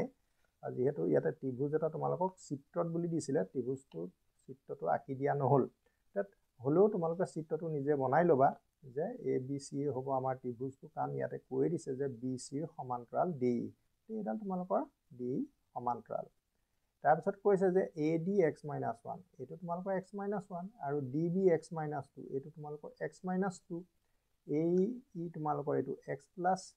2, আৰু এইটো তোমালোকৰ এক্স প্লাছ 3। ঠিকে আছে, গতিকে চিত্ৰ যদি তোমাক আঁকি নিদিয়েও তুমি নিজে আঁকিব পৰাকৈ আছা। এতিয়া এক্সৰ মান উলিয়াব লাগে, গতিকে এক্সৰ মান তোমালোকে ইয়াতে কেইবাটাও দি থৈছে, গতিকে তুমি কি লিখিব পাৰোঁ চোৱা, A D by D B A E by E C. আৰু এই অনুপাতটো কিয় আমি লিখিব পাৰিলোঁ যে এইডালৰ লগত এইডাল সমান্তৰাল, একদম আৰম্ভণিতে দি থৈছে। এই বস্তুটো দিয়া থাকিলেহে তুমি এনেকৈ লিখিব পাৰিবা, অন্যথা লিখিব নোৱাৰিবা। এইটো এক্স মাইনাছ 1, এইটো তলত দি থৈছে এক্স মাইনাছ 2, ঠিকে আছে, এক্স মাইনাছ 2, ওপৰতো আছে এক্স প্লাছ 2, আৰু এইফালে দিয়া আছে এক্স প্লাছ 3, এক্স প্লাছ 3। ছাত্ৰ ছাত্ৰীসকল, এইটোৰ লগত এইটো বৰ্গমূলন, এইটোৰ লগত এইটো বৰ্গমূলন মাৰিলেই হ'ল আৰু। গতিকে এক্স মাইনাছ 2ৰ লগত যদি তুমি এক্স প্লাছ 2 কৰা, আকৌ তেনেকৈ এক্স মাইনাছ 1ৰ লগত যদি এক্স প্লাছ 3 পূৰণ কৰা, এইটো তোমাৰ এ minus B A plus B সূত্ৰত পৰি আছে, এক্স স্কুৱেৰ মাইনাছ 2 স্কুৱেৰ হ'ব। আৰু এইটো সাধাৰণভাৱে পূৰণ কৰিবলৈ গ'লে এক্সৰ লগত এক্স পূৰণ কৰিলে এক্স স্কুৱেৰ, এক্সৰ লগত কৰিলে এইটো তোমাৰ 3x, আৰু মাইনাছ 1ৰ লগত এক্স কৰিলে মাইনাছ x আৰু মাইনাছ 3। দুইফালে এক্স স্কুৱেৰ দুটা তোমালোকৰ কটা গ'ল, আৰু এইটো কিমান হ'ব মাইনাছ 4। 3xৰ পৰা এক্স কৰিলে এইটো তোমাৰ 2x, আৰু এইটো তোমালোকৰ মাইনাছ 3। ঠিকে আছে, মাইনাছ 4 প্লাছ 3, তাৰমানে সংখ্যাবিলাক এটা ছাইড কৰি দিছোঁ, আৰু এইপিনে থাকিলে 2x। মাইনাছ 4 3 হ'লে তোমালোকৰ কিমান হ'বগৈ, মাইনাছ 1 হ'ব। এইটো 2x, আৰু ইয়াৰ পৰা এক্সৰ মান আমি সহজে 2ৰে 1ক হৰণ কৰিলে মাইনাছ 1/2। গতিকে এইটোৱে তোমালোকৰ হ'ব আনচাৰ। এই ধৰণে তোমালোকে কিছু অকণমান কৰি ল'ব লাগিব, তেতিয়াহে তোমালোকে আনচাৰটো পাবা। ছাত্ৰ ছাত্ৰীসকল, গতিকে আনচাৰটো তোমালোকৰ কোনটো হ'ব, 16 নম্বৰৰ এইটো হ'ব। তাৰপিছত তোমালোকে চোৱা আন এটা প্ৰশ্ন, এইটো তোমালোকৰ বুকৰ প্ৰশ্নই হয়, কিন্তু যেনিবা তোমালোকে তাতে বেলেগ ধৰণে প্ৰমাণ কৰিছিলা, ইয়াতে আৰু প্ৰমাণটো বেলেগ ধৰণে আছে। এতিয়া ইয়াৰ পৰা আমি এটা জোখ উলিয়াব লাগে যে এ ডি বাই ডি ইৰ মানটো কিমান হ'ব, আৰু সেইটো মান পাবৰ কাৰণে তোমালোকে চোৱা, এইটো তোমালোকে এইডালৰ লগত এইডাল সমান্তৰাল বুলি তোমাক দি থৈছে, চোৱা পি বিৰ লগত সমান্তৰাল চি এফ, আকৌ এইডালৰ লগত সমান্তৰাল এইডাল দি থোৱা আছে। গতিকে তোমালোকে বি পি টি বা বেচিক প্ৰপৰ্চনেলিটি থিয়ৰমটো তোমালোকে ধুনীয়াকৈ প্ৰয়োগ কৰিব পাৰিবা। আৰু তাৰ কাৰণে আমি কি লিখিম, A B by B C. ঠিকে আছে, গতিকে আমি লিখিম A B by B C which is equal to, আমি লিখিম A B by B C equal to A P by P F, A P by P F, এইটো এটা তুমি পালা। নেক্সট আকৌ A D by D equal to A P by P, A D by D E, A D by D E equal two আকৌ A P by P F হ'ব, কাৰণ এই মাজৰ বাহুটো তোমালোকৰ দুবাৰ ধৰিব লাগিব। এতিয়া তোমালোকে এটা কথা মন কৰা, ইয়াতে A P by P F এই দুটা তোমালোকৰ কি হৈ গ'ল, কমন হৈ গ'ল, সমান হৈ গ'ল। গতিকে আমি 1 আৰু 2 পৰা কি পাম যে এ বি বাই বি চি অনুপাতটো আমাৰ এ ডি বাই ডি ইৰ লগত সমান। ঠিক আছে, গতিকে এ বি বাই বি চি হ'লে যিটো হ'ব, এ ডি বাই ডি ই হ'লেও একেটাই হ'ব, তাৰমানে সেই কথাটোকে আমি পালোঁ। এতিয়া এ বি জোখ তোমাৰ কিমান, এ বি জোখ এৰ পৰা বিলৈ তোমাক দি থৈছে 2 চেণ্টিমিটাৰ। বি চি কিমান, বি চি অতি সহজে পাবা, কাৰণ এৰ পৰা চিলৈ তোমাৰ 8, তাৰপৰা এ বিখন অলৰেডি পালোঁৱে 2 চেণ্টিমিটাৰ, গতিকে 8ৰ পৰা যদি 2 মাইনাছ কৰি দিওঁ, বি চি হ'ব তোমালোকৰ 6। তাৰপিছত এইপিনে এ ডিৰ জোখ তোমালোকৰ নাই, ডিৰ জোখো নাই, আৰু সেইটো তোমালোকক উলিয়াব লৈছে। গতিকে 2 গুণে 2, 2 3 গুণ 6, গতিকে 1/3 equal to A D by D E. গতিকে 1/3টো আছেনে বাৰু ক'ৰবাত,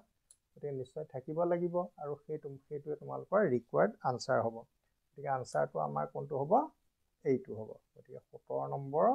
1/3টোৱে হ'ল তোমালোকৰ আনচাৰ, যিটো নেকি আমি কেলকুলেশ্যনৰ জৰিয়তে তোমালোকক দেখাই দিছিলোঁ। ছাত্ৰ ছাত্ৰীসকল, এতিয়ালৈকে আমি 17টা প্ৰশ্ন আগবাঢ়িলোঁ, আৰু 17টা প্ৰশ্ন পিছত আমি নেক্সট প্ৰশ্ন আকৌ 18ৰ পৰা আৰম্ভ কৰোঁ। এতিয়া আমি প্ৰশ্ন কুৱেশ্যন নম্বৰ 18ৰ পৰা লৈছোঁ, আৰু 18ত তোমালোকক কৈছে যে এ বি চি আৰু ডি ই এফ, দুটা ত্ৰিভুজ আছে, ত্ৰিভুজ দুটাৰ নাম দুটা তোমালোকক কৈছে, এ বি চি আৰু ডি ই এফ। আৰু প্ৰথম ত্ৰিভুজটোৰ বি কোণটো দ্বিতীয় ত্ৰিভুজৰ ই কোণৰ লগত তোমাৰ সমান আকৌ প্ৰথম ত্ৰিভুজটোৰ চি কোণটো দ্বিতীয় ত্ৰিভুজৰ এফ কোণৰ লগত তাৰমানে এটা ত্ৰিভুজৰ দুটা কোণ আনটো ত্ৰিভুজৰ দুটা কোণৰ লগত সমান আৰু থাৰ্ডলি কি দিছে যে এই এ বি বাহুটো জোখটো পাবৰ কাৰণে ইয়াৰ হেনো ডি ইৰ বাহুটোৰ জোখক 3ৰে পূৰণ কৰিব লাগিব তাৰমানে এইটোৰ দ্বাৰা তুমি কি বুজিলা যে এ বি বাহুটো ডাঙৰ ডি বাহুটো সৰু কাৰণ ডি বাহুটোৰ জোখটোক 3ৰে পূৰণ কৰিলেহে এ বিৰ লগত সমান হয় তেনেহ'লে তোমালোকৰ এইটো কি হ'ব বাৰু চোৱা বাহুকেইটাতো তোমালোকৰ সমান নহয়েই প্ৰথম কথা সৰ্বসম কথাটো নাহেই কাৰণ এ বি বাহুটো ডাঙৰ ডি বাহুটো সৰু কাৰণ ডি ধৰি লোৱা এইটো 12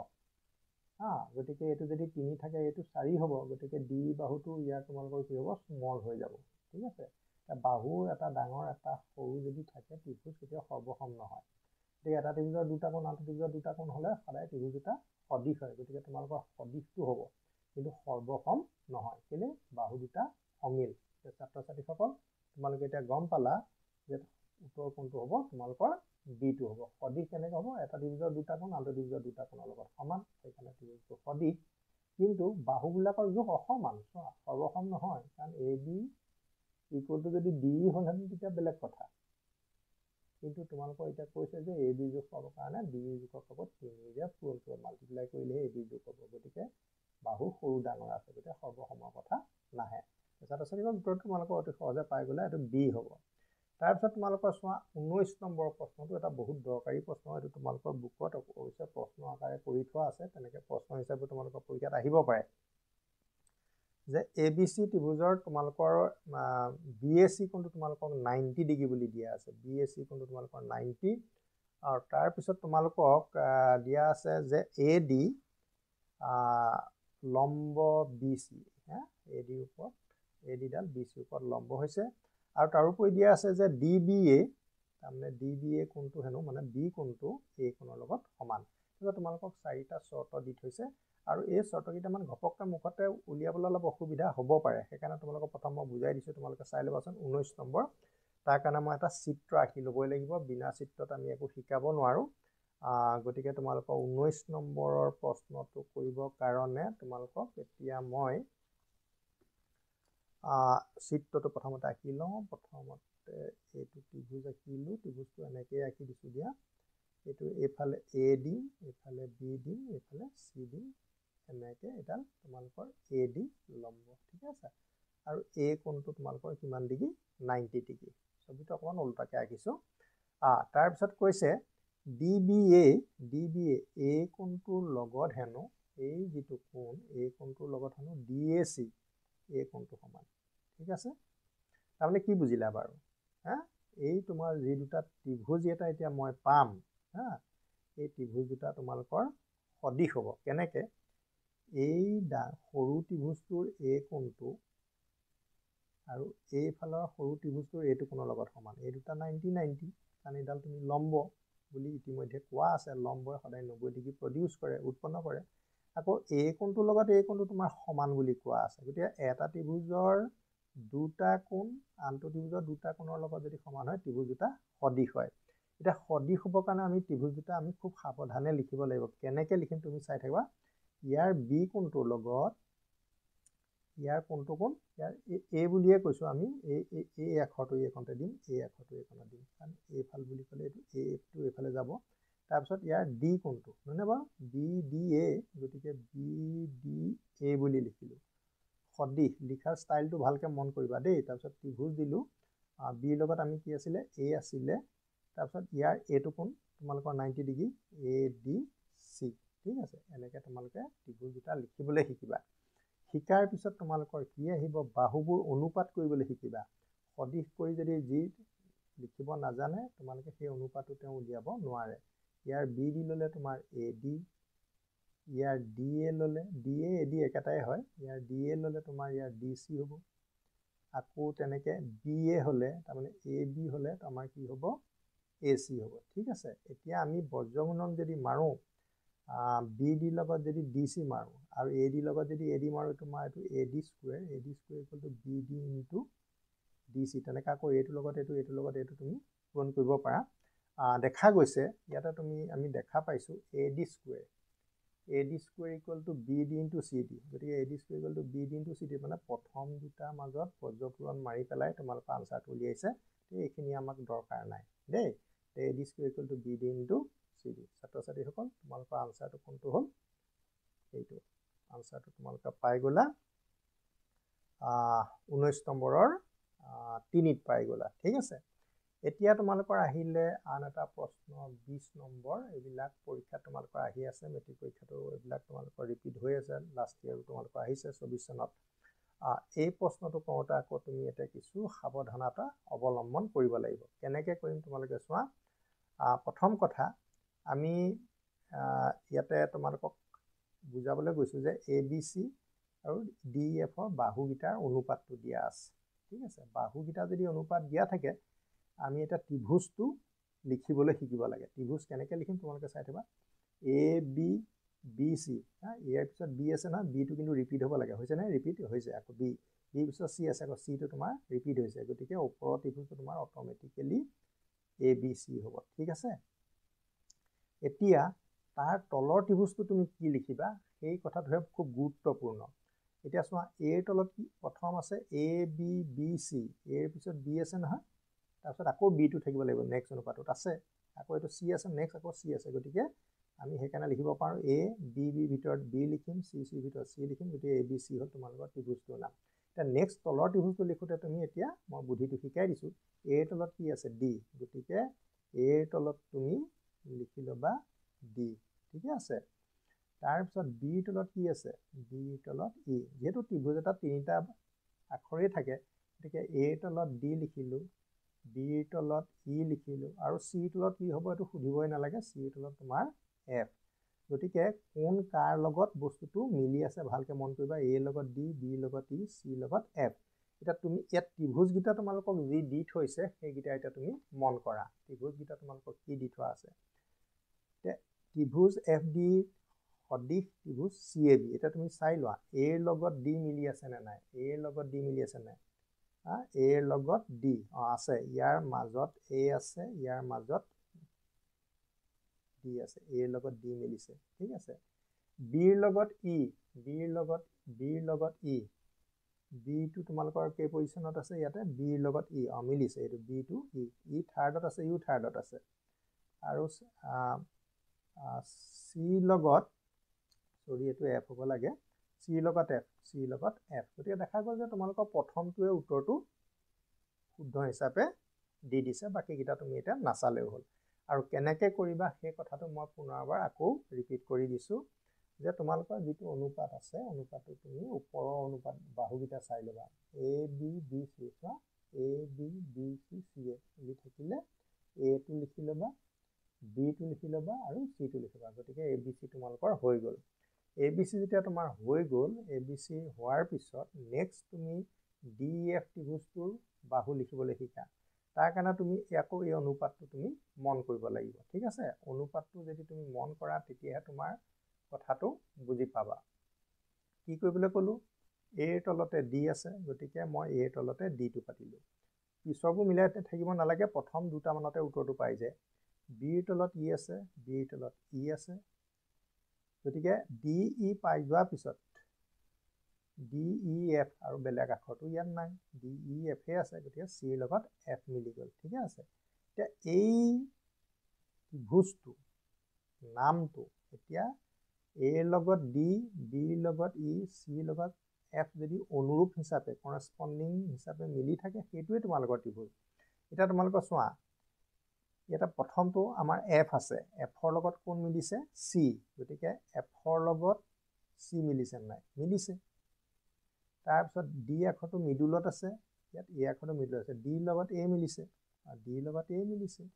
আৰু ইৰ লগত ই লাষ্টত আছে বি লাষ্টত আছে গতিকে ইৰ লগত বি মিলিছে ছাত্ৰ ছাত্ৰীসকল গতিকে বি প্ৰশ্নটো অকণমান সাৱধান দেই মই তোমালোকক শিকাই দিলোঁ নেক্সট তোমালোকৰ 21 নম্বৰত আহিছে যে তোমালোকৰ প্ৰশ্নটো যে এটা কোঅৰ্ডিনেট জ্যামিতি স্থানাংক জ্যামিতিৰ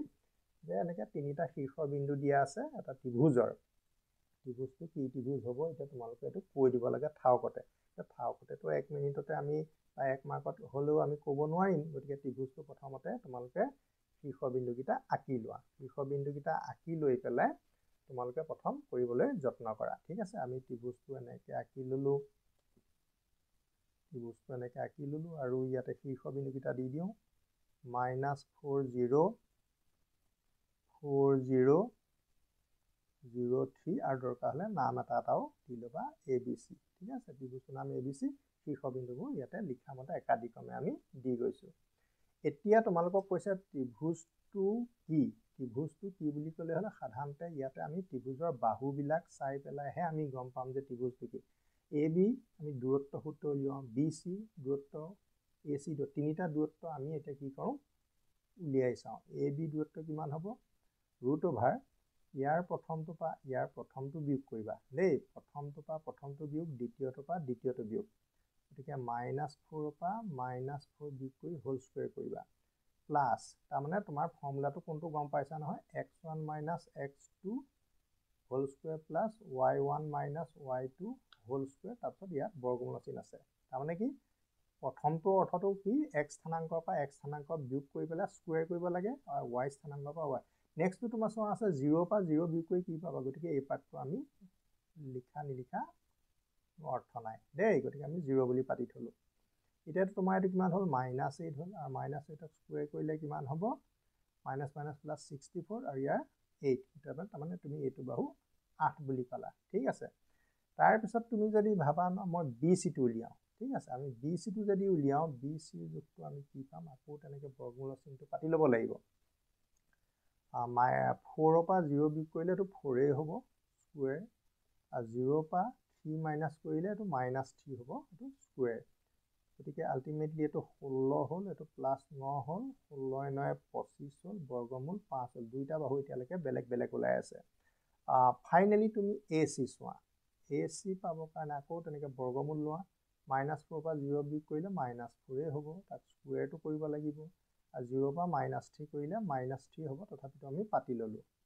এতিয়া -4ক স্কুৱেৰ কৰিলে +16 -6 স্কুৱেৰ কৰিলে +9 16 × 9 তোমালোকৰ কিমান হ'ব 25 আল্টিমেটলি 5 A2 5 A2 5 তাৰমানে AC লগত BC সমান ঠিক আছে AC লগত BC সমান তাৰমানে দুটা বাহু সমান গতিকে তোমালোকে ক'ব পাৰা যে এটা ত্ৰিভুজৰ বাহুকেইটাৰ জোখ যদি স্থানাংকৰ সহায়ত উলিয়াই লওঁ আৰু তাৰে যদি দুটা সমান পাওঁ ত্ৰিভুজটো অট'মেটিকেলি কি হ'ব সমবাহু ত্ৰিভুজ এতিয়া ছাত্ৰ ছাত্ৰীসকল তোমালোকৰ আনচাৰ কি হ'ল তোমালোকে গম পালা 21 নম্বৰটো আমি বিট টিক মাৰিব লগা হ'ল এতিয়া নেক্সট প্ৰশ্ন তোমালোকৰ 22ৰ পৰা আহিল ছাত্ৰ ছাত্ৰীসকল এতিয়া আমি আকৌ 22 নম্বৰ প্ৰশ্নটো হাতত লৈছোঁ ইয়াতে তোমালোকক কোৱা আছে যে দুটা স্থানাংক দিয়া আছে -6 আৰু 5 আৰু -2 আৰু 3 প্ৰতিটো স্থানাংক এটা বিন্দু বুজায় এইটো এটা বিন্দু আৰু বিন্দু দুটা লগ কৰি পেলাই যিডাল ৰেখাখণ্ড পাইছে সেই ৰেখাখণ্ডডালৰ মধ্যবিন্দুটো তোমালোকক দিয়া আছে আৰু সেই মধ্যবিন্দু যেতিয়া পাই গ'লা তাতে ইয়াতে তোমালোকে দেখা পাইছা যে ইয়াতে এই আখৰ এটা লিখা আছে এই মানটো আমি উলিয়াই দিব লাগে ঠিক আছে এতিয়া চাৰিটা অপশ্যনৰ ভিতৰত কোনোবা এটা হ'ব ছাত্ৰ ছাত্ৰীসকল এতিয়া আমি কেনেকৈ অংকটো কৰিম বা আগবাঢ়িম তোমালোকে চাই লোৱা প্ৰথমতে আমি ইয়াতে ৰেখাখণ্ডডাল মাৰিলোঁ কাৰণ এইপিনে -6 5 লিখা আছে আৰু এইপিনে যেনিবা লিখা আছে -2 3 এইটো এটা বিন্দু আৰু বিন্দুটোৰ নাম দিছোঁ -6 5 এইপিনে এটা বিন্দু দিছোঁ ইয়াৰ নাম হ'ল -2 আৰু 3 এই বিন্দু দুটা আমি লগাই পেলাই এই ৰেখাখণ্ডডাল পাই গ'লোঁ এতিয়া এই ৰেখাখণ্ডডালৰ মধ্যবিন্দুটো উলিয়াই ল'ব লাগে এই ৰেখাখণ্ডৰ মধ্যবিন্দু তোমাৰ কেনেকৈ উলিয়াই তুমি জানা যে -6 ইয়াৰ প্ৰথমটোৰ লগত ইয়াৰ প্ৰথমটো কি কৰিব লাগে যোগ কৰিব লাগে যোগ কৰি 2ৰে হৰণ কৰিব লাগে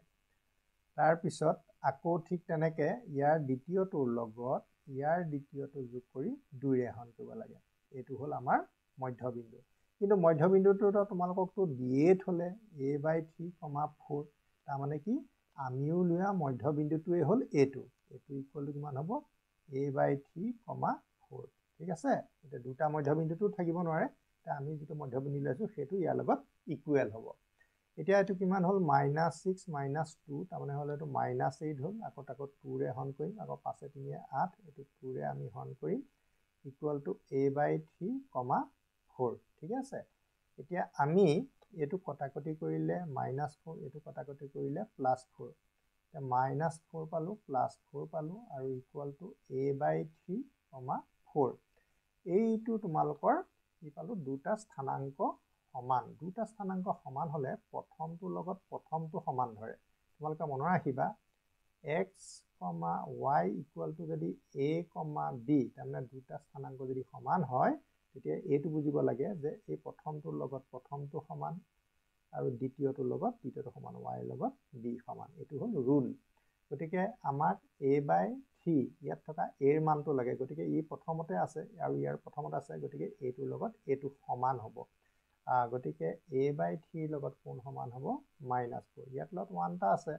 বৰ্গগুণন মাৰিলে a লগত 1 গুণ কৰিলে a হ'ব আৰু 3 লগত 4 গুণ কৰিলে 12 হ'ব কিন্তু মাইনাস চিন থকাৰ কাৰণে -12 হ'ব ছাত্ৰ ছাত্ৰীসকল তোমালোকে গম পাই গ'লে যে -12 আনসাৰ হয় আৰু সেইটো তোমালোকৰ ক'ত আছে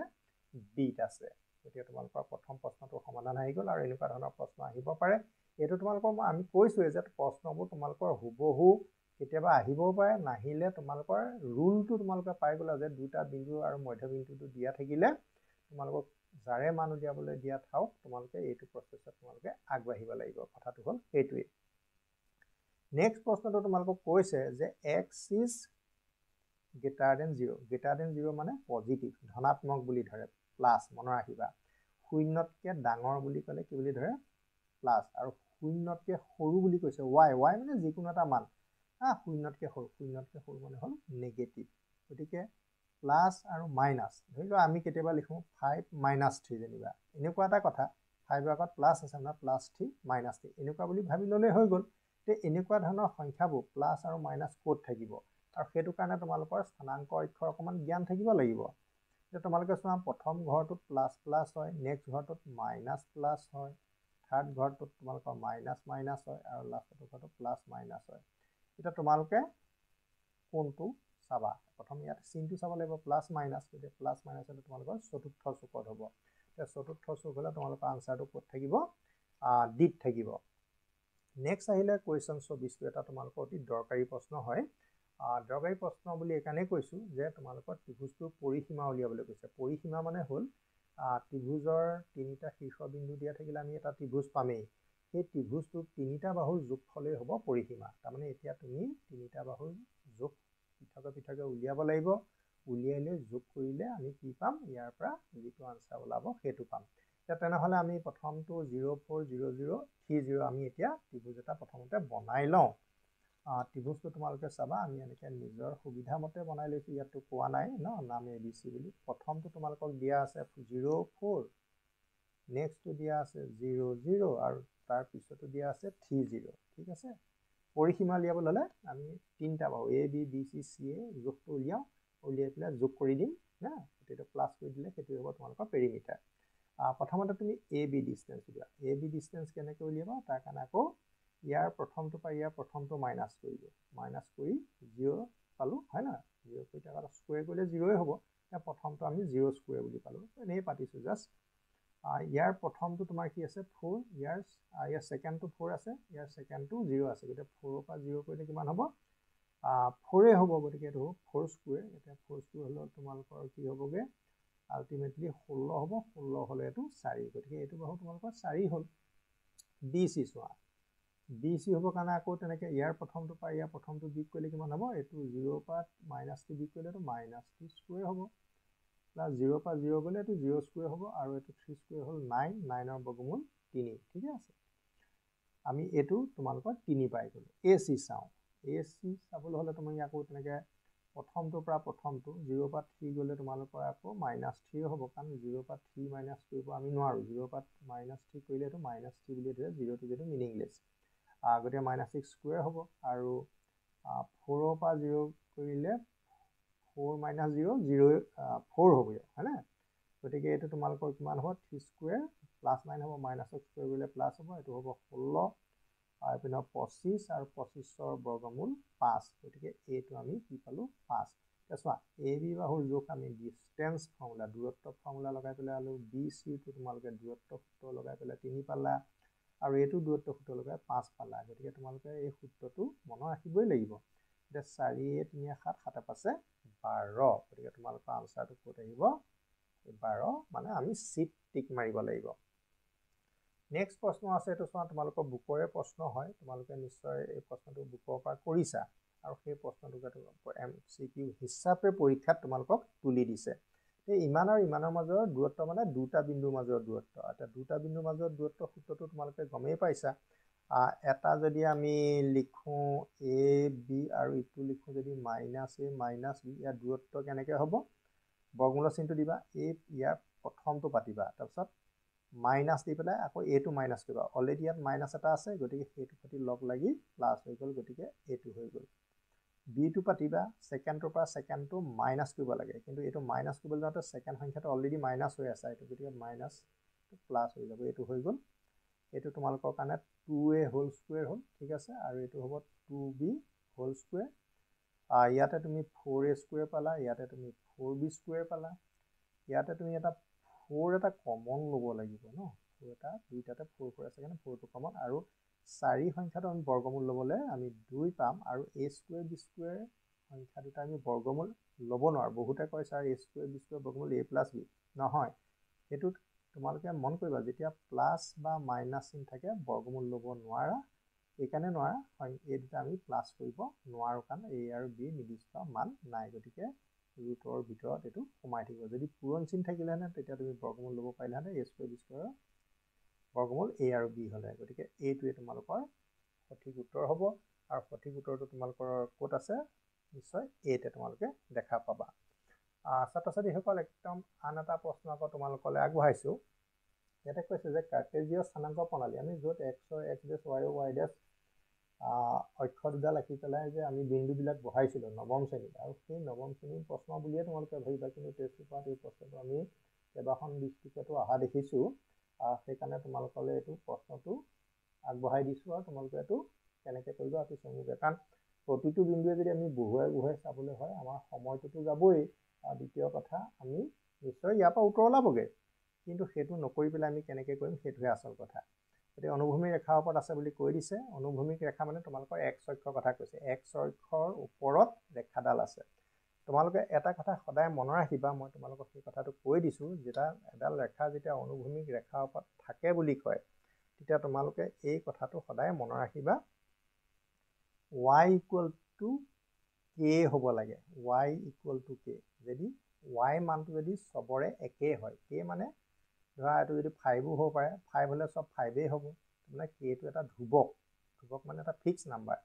yটো যদি ফিক্স হয়, মানে কোঅৰ্ডিনেট লিখোঁতে আমি দুটা সংখ্যা লিখোঁ, প্ৰথমটো x মান, দ্বিতীয়টো y মান, হয় নহয়? আমি এনেকৈ xy বুলি যদি আমি যেনেকৈ লিখিছোঁ 5,2, এইটো y মান হ'ব। y মানটোৱে তোমাক হ'ল k, এইটো হ'ল ধ্ৰুৱক বুলি কৈছোঁ, তাৰমানে এই মানটো সলনি নহ'ব। যদি সলনি নহয়, তাৰমানে ছেকেণ্ড মানটো মানে ব্ৰেকেটত লিখা দ্বিতীয় মানটো যদি ফিক্স থাকে, একেটাই দেখোঁ গোটেইকেইটা বন্ধনীতে, তেতিয়া জানিবা এই বিন্দুকেইটা যদি তুমি এই এনেকৈ অক্ষৰডালত লৈ পেলাই যদি বহুৱাই চোৱা, সেই ৰেখাডালৰ ওপৰত থকা বিন্দুবোৰ সদায় কাৰ সমান্তৰাল হ'ব? X অক্ষৰ সমান্তৰাল হ'ব। গতিকে তুমি ইয়াতে ভালকৈ মন কৰাচোন, y মানবোৰ এইবোৰ বেলেগ বেলেগ আছে, y মানবোৰ এইবোৰ এটা 4, 2, 6 আছে, y মানবোৰ 3, 2, 2 আছে। ইয়াতে কিন্তু তোমালোকৰ y মানটো ফিক্স আছে, চোৱা এইটোৱে তোমালোকৰ কাৰণে k হয়। গতিকে এনেকৈ কৰিলে তোমালোকৰ ভাল হ'ব। গতিকে কেতিয়াবা তোমাৰ y মানটো নিদি পেলাই ধৰা x মানটোও মিলাই দিব পাৰে, যে তুমি তেতিয়া সেই মানটো ল'ব পাৰিবা, তেতিয়া y অক্ষৰ সমান্তৰাল হ'ব। গতিকে ছাত্ৰ ছাত্ৰীসকল, তোমালোকৰ আনচাৰ এতিয়া কোনটো হ'ব? D2 হ'ব। গতিকে y = k আকৃতিৰ যিবিলাক বিন্দু হয়, মানে y মানটো ছেকেণ্ডটো হ'ল, আৰু ছেকেণ্ডটো y = k, সেইটো হ'ল ধ্ৰুৱক, মানে ছেকেণ্ড মানটো ফিক্স থাকিব। ছেকেণ্ড মানটো ফিক্স ইয়াতেই তুমি দেখা পাইছা 2, 2, 2, গতিকে এই বিন্দুকেইটা যদি তুমি অক্ষৰ ধৰি পেলাই তাত স্থানাংক হিচাপে বহুৱাই চোৱা আৰু বিন্দুবিলাক লগ লগাই দিয়া, যিডাল ৰেখা পাবা সেই বিন্দুবিলাক ক'ত থাকিব? X অক্ষৰ অনুভূমিক ৰেখাৰ ওপৰত আছে বুলি তুমি গম পাবা, ঠিকে আছে। গতিকে ছাত্ৰ ছাত্ৰীসকল, এতিয়া আমি 26ৰ পিছত 27 নম্বৰ প্ৰশ্নটোলৈ পুনৰ ঘূৰি আহিছোঁ। আমি 27টো এতিয়া আৰম্ভ কৰোঁ। এতিয়া আমি আহিছোঁ তোমালোকৰ 27 প্ৰশ্নটো। ইয়াতে তোমালোকৰ এইটো এছাৰশ্যন সত্যাপন দিয়া আছে, কাৰণ দিয়া আছে। ইয়াতে কৈছে প্ৰথম এই যিটো সত্যাপন, ইয়াতে কৈছে যে P of -7, 0 এইটো এটা বিন্দু হয়, আৰু বিন্দুটোৰ নাম দি দিছে P বুলি। এই বিন্দুটো X অক্ষৰ ওপৰত আছে বুলি তোমালোকক কৈ দিছে, ঠিক আছে। আমি যদি X অক্ষৰ ওপৰত আছে, তেতিয়াহ'লে বিন্দুটো আমি চাই লওঁ। তোমালোকে এনেকৈ অক্ষৰ দুডাল আঁকি ল'লা, ইয়াতে কৈছে -7 -7 হলে তোমালোকৰ এইফালে +1 +2 এইফালে যায় এইপিনে +1 +2 এনেকৈ গৈ থাকিব এইফালে তোমালোকৰ -1 বোৰ আহিব নহয় ন -1 -2 আকৌ তেনেকৈ তলৰ ফালে মাইনাছ বোৰ আহিব এতিয়া -7 বুলি কওঁতে এইপিনে 1 2 3 4 5 6 7 এইটো তোমালোকৰ বিন্দু হয় আৰু এই বিন্দুটো তোমালোকৰ নাম কি -7 0 বুলি কেলে কৈছো যে 0 হোৱাৰ কাৰণে এই বিন্দুটোৰ ওপৰলৈও নগ'ল তললৈও নগ'ল x অক্ষৰ ওপৰতে থাকিলে গতিকে প্ৰথমতে যিটো তোমালোকক সত্যাপনৰ কথা কৈছে যে p -7 0 বিন্দুত x অক্ষৰ ওপৰত আছে বুলি কৈছে গতিকে এইটো সঁচা কথা তেওঁলোকে লিখিছে যে হয় বিন্দুটোৰ y স্থানাংক 0 হয়তো তোমালোকে এটা চোৱা -7 যেতিয়া 0 লিখিছো এইটো x স্থানাংক এইটো y স্থানাংক 0 গতিকে এইটো তোমালোকৰ সঁচা কথাই লিখিছে যদি দুইটা কথা সঁচা তেনেহলে আমাৰ আনসাৰ কোনটো হ'ব আনসাৰটো এতিয়া আমি চাব লাগে যে a আৰু b উভয়ে সত্য অসত্য বুলি নহয় a আৰু b উভয়ে সত্য হ'ব লাগিব এইটো তোমালোকৰ দুইটা উভয়ে সত্য হ'বহে লাগে দেই এইটো তোমালোকৰ কি হ'ব লাগে সত্য হ'ব লাগে গতিকে ছাত্ৰ ছাত্ৰীসকল তোমালোকৰ আনসাৰ কোনটো হ'ব ডি হ'ব এইটো লিখোতে ভুল হৈ গ'ল কাৰণ সব এইটো অসত্য হ'লেতো এইটো তোমালোকৰ হ'ব লাগিব নহয় জানো গতিকে তুমি ইয়াতে চালা এইটো y কোঅৰ্ডিনেট বুলি কয় y স্থানাংক সেকেন্ড মানটো y স্থানাংক 0 হয় এইটো 0 আৰু যেতিয়া তুমি বহুৱাই চাবা এইটো x অক্ষতে থাকিব গতিকে ওপৰটো সত্য কথা কৈছে দ্বিতীয়টো সত্য কথা কৈছে এই দুইটা সত্য তেনে a আৰু b উভয়ে সত্য হ'ব ঠিক আছে তোমালোকৰ 27ৰ উত্তৰটো পাই গলা নেক্সট আছে তোমালোকৰ a b c d এটা সামান্তৰিক তিনিটা শীৰ্ষবিন্দু স্থানাংক ক্ৰমে এইকেইটা তোমালোকৰ দি থৈছে সামান্তৰিকতা সাধাৰণতে 4টা শীৰ্ষবিন্দু থাকে কিন্তু তোমাক দি থৈছে 3টা চতুৰ্থ স্থানাংক d মান নিৰ্ণয় কৰিব লাগে ছাত্ৰ ছাত্ৰীসকল এইটো অকমান আমি কৰি চাম সামান্তৰিকৰ প্ৰপাৰ্টি বা ধৰ্ম আমি ইয়াতে লগাম সামান্তৰিকতা আমি আঁকি লওঁ সামান্তৰিকটো আঁকি ল'লে আমাৰ কনচেপ্টটো ভাল হ'ব আমি সামান্তৰিকতা মোটামুটিভাৱে আঁকি ল'লো a b c d নাম দিলো a b c নাম একাধিক্ৰমে দিলে তোমালোকৰ ভাল হ'ব -2 3 এইটো -2 3 তাৰ পিছত দিয়া আছে 6 7 এইটো 6 7 তাৰ পিছত দিয়া আছে 8 3 আৰু লাষ্টটো তুমি নাই দিয়া তুমি এইটো xy বুলি ধৰি লোৱা ঠিক আছে এতিয়া তুমি এই d বিন্দুৰ স্থানাংকটো নিৰ্ণয় কৰি দিব লাগে এইটো তাৰ কাৰণে তুমি এটা কাম কৰা সামান্তৰিকৰ কৰ্ণ দুডাল তোমালোকে আঁকি ল'বা এইটো আৰু এটা কথা জানা সামান্তৰিকৰ কৰ্ণ দুডাল পৰস্পৰ সমদ্বিখণ্ডিত হয় তাৰমানে এই O বিন্দুটো কাৰ মধ্যবিন্দু B D মধ্যবিন্দু ঠিক তেনেকৈ O বিন্দুটো AC মধ্যবিন্দু গতিকে AC মধ্যবিন্দুৰ A আৰু C দুইটাৰে স্থানাংক আমাক দি থোৱা আছে এই স্থানাংক দুটাৰ পৰা আমি O বিন্দুৰ স্থানাংকটো উলিয়াই লওঁচোন বাৰু মধ্যবিন্দু কেনেকৈ উলিয়াম -2 + 8 ইয়াৰ প্ৰথমটো যোগ কৰি 2ৰে হৰণ আকৌ ইয়াৰ দ্বিতীয়টো যোগ কৰি তোমালোকৰ হৰণ 2ৰে হৰণ আলটিমেটলি কিমান পালোগে 8 2 গ'ল 6 6ক 2ৰে হৰণ কৰিলে আমি 3 পাম 3 3 6 2ৰে হৰণ কৰিলে 3 পাম গতিকে ইয়াৰ স্থানাংকটো আমি কি পালো 3 3 পালো ঠিক আছে এতিয়া তেনেহ'লে আকৌ চোৱা BD স্থানাংকটো 3 3 হ'ব লাগিব বেলেগটো হ'ব নোৱাৰে গতিকে আমি BD স্থানাংক কেনেকৈ উলিয়াম 6 + x / 2, 7 + y / 2 কৰিলে যিটো স্থানাংক লাভ সেইটো 3 3 লগত তোমালোকৰ কি হ'ব সমান হ'ব কাৰণ স্থানাংকৰ মধ্যবিন্দু যেহেতু একেটাই গতিকে AC মধ্যবিন্দুটো হ'ব BDৰ মধ্যবিন্দু এতিয়া ইয়াৰ প্ৰথমটো লগত ইয়াৰ প্ৰথমটো সমান কৰা 6 + x / 2 লগত তুমি ইকুৱেল কৰা 3 আকৌ 7 + y / 2 লগত ইকুৱেল কৰা 3 গতিকে 6 + x টো আমি লিখিলো আৰু 2 3 গুণ 6 আৰু xৰ মান পাবৰ কাৰণে 6টো ইফালে গুচি গ'ল গতিকে 6 6 গ'ল 0 এইপিনে তোমাৰ 7 + y মান হ'ল 6 আৰু 7টো যদি ইফালে গুচি যায় 6 - 7 হয় কিমান ল'ব -1 এতিয়া x স্থানাংক তোমাৰ হ'ব 0 আৰু y স্থানাংক হ'ব -1 গতিকে 0 - 1 তোমালোকৰ হ'ব সঠিক উত্তৰ গতিকে 0 - 1 আছেনে নিশ্চয় আছে তোমালোকৰ আনসাৰ ক'ত হ'ব তোমালোকৰ 28ত হ'ব গতিকে কেনেকৈ কৰিলো গোটেই বস্তুটো তোমালোকে এবাৰ চাই ল'বা প্ৰথমতে কি কৰিলো এটা মোটামুটিভাৱে এটা সামান্তৰিক আঁকি ল'লো ABCD নাম দি ল'লো নামবোৰ কিন্তু একাধিক্ৰমে দিবা দিয়াৰ পিছত থাৰ্ড স্থানাংকটো তুমি XY লিখি ল'লা এতিয়া এই স্থানাংকটো আমি উলিয়াব লাগে গতিকে আমি সদায় জনাৰ পৰা নজনালৈ যাম আমি এই স্থানাংক চি স্থানাংক আমি জানো মানে দিয়া আছে গতিকে এই স্থানাংককেইটাৰ পৰা আমি মধ্যবিন্দুটো উলিয়াই ল'লোঁ আৰু এই মধ্যবিন্দুটো বি ডিৰো হ'ব লাগিব গতিকে বি ডিৰ মধ্যবিন্দু কেনেকৈ উলিয়ালোঁ 6 + x/2 7 + y/2 আৰু সেইটোৰ লগত ইকুৱেল কৰিলোঁ আমি এ চি সংযোগ কৰি পোৱা মধ্যবিন্দুৰ লগত তাৰপিছত প্ৰথমটোৰ লগত প্ৰথমটো দ্বিতীয়টোৰ লগত দ্বিতীয়টো যদি তুমি ইকুৱেট কৰি দিয়া বা সমান কৰি দিয়া তেতিয়া তোমাৰ ৰিকুৱাৰ্ড আনচাৰটো পাই যাবা ছাত্ৰ ছাত্ৰীসকল এতিয়া আমি আহি যাওঁ 29 নম্বৰটো 29 নম্বৰটো তোমালোকে চোৱা ইয়াতে ত্ৰিকোণমিতি তোমালোকক দি থোৱা আছে ত্ৰিকোণমিতিটো ইয়াতে আমাক দিয়া আছে যেতিয়া ইয়াতে কৈছে যে a of cos theta sin theta e of sin theta minus cos theta বিন্দু দুটাৰ মাজৰ দূৰত্ব উলিয়াবলৈ কৈছে ডিসটেন্স বিটুইন টু পইণ্টছ আৰু ৰিজাল্টবিলাক তোমালোকক দিয়া আছে গতিকে cos theta পৰা আমি কি বিট কৰিব লাগিব sin theta গতিকে আমি ডিসটেন্সটো উলিয়াই পেলাম a b মাজৰ ডিসটেন্স কেনেকৈ পাম আমি ইয়াৰ প্ৰথমটো পৰা ইয়াৰ প্ৰথমটো বিয়োগ গতিকে cos theta পৰা আমি মাইনাছ বিয়োগ কৰিম sin theta তাৰপিছত হোল স্কুৱেৰ কৰিম প্লাছ আকৌ sin theta পৰা cos theta মাইনাছ কৰিম sin theta পৰা cos theta মাইনাছ কৰিলে sin theta মাইনাছ পাতিছোঁ কিন্তু এই মাইনাছটো থকাৰ কাৰণে এই চিনটো তোমাৰ প্লাছ হৈ গ'ল cos theta হোল স্কুৱেৰ ছাত্ৰ ছাত্ৰীসকল ইয়াতে তোমালোকে এটা কথা সূত্ৰ যদি লগাই দিয়া তোমালোকৰ খুব ভাল হ'ব a minus b whole square লগত যদি a plus b whole square এই দুটা সূত্ৰ তোমালোকৰ পৃথকে পৃথকে এনেও তোমালোকে জানা যে a minus b whole square value জানা a plus b whole square value জানা আৰু এই দুটা সূত্ৰ যদি একেলগে যোগ কৰি দিয়া যায় তোমালোকৰ ফৰ্মুলাটো এইটো আহে 2 * a square plus b square তোমালোকে এইটো মনত ৰাখিবা তেনেহ'লে আমি যদি এইটো এতিয়া ইয়াত প্ৰয়োগ কৰোঁ 2 পাতিম আৰু ব্ৰেকেটৰ ভিতৰত কি পাতিম a স্কুৱেৰ a মানে ইয়াতে কি হ'ব cos স্কুৱেৰ থিটা বি মানে ইয়াত সাইন আছে সাইন স্কুৱেৰ থিটা ঠিক আছে আৰু তোমালোকে এটা কথা ত্ৰিকোণমিতিত ইতিমধ্যে শিকিছা যে cos square theta sine square থিটা মাজত যদি প্লাছ চিন থাকে সদায় আনসাৰটো 1 হ'ব আৰু গতিকে কি হ'বগে আনসাৰ আলটিমেটলি 2 * 2 √2 হ'বগে গতিকে ছাত্ৰ ছাত্ৰীসকল গতিকে তোমালোকে উত্তৰ এ বি ডিসটেন্স √2 হ'ব আৰু এইটো উত্তৰ তোমালোকৰ কোড মাৰিব লাগিব চিট মাৰিব লাগিব ফাইনেলি তোমালোকৰ 30 নম্বৰ প্ৰশ্নটো চোৱা ইয়াতে তোমালোকক কৈছে যে AOBC এটা আয়ত বুলি কৈছে আৰু তিনিটা শীৰ্ষ আয়তৰো তেনেকৈ চাৰিটা শীৰ্ষবিন্দু থাকে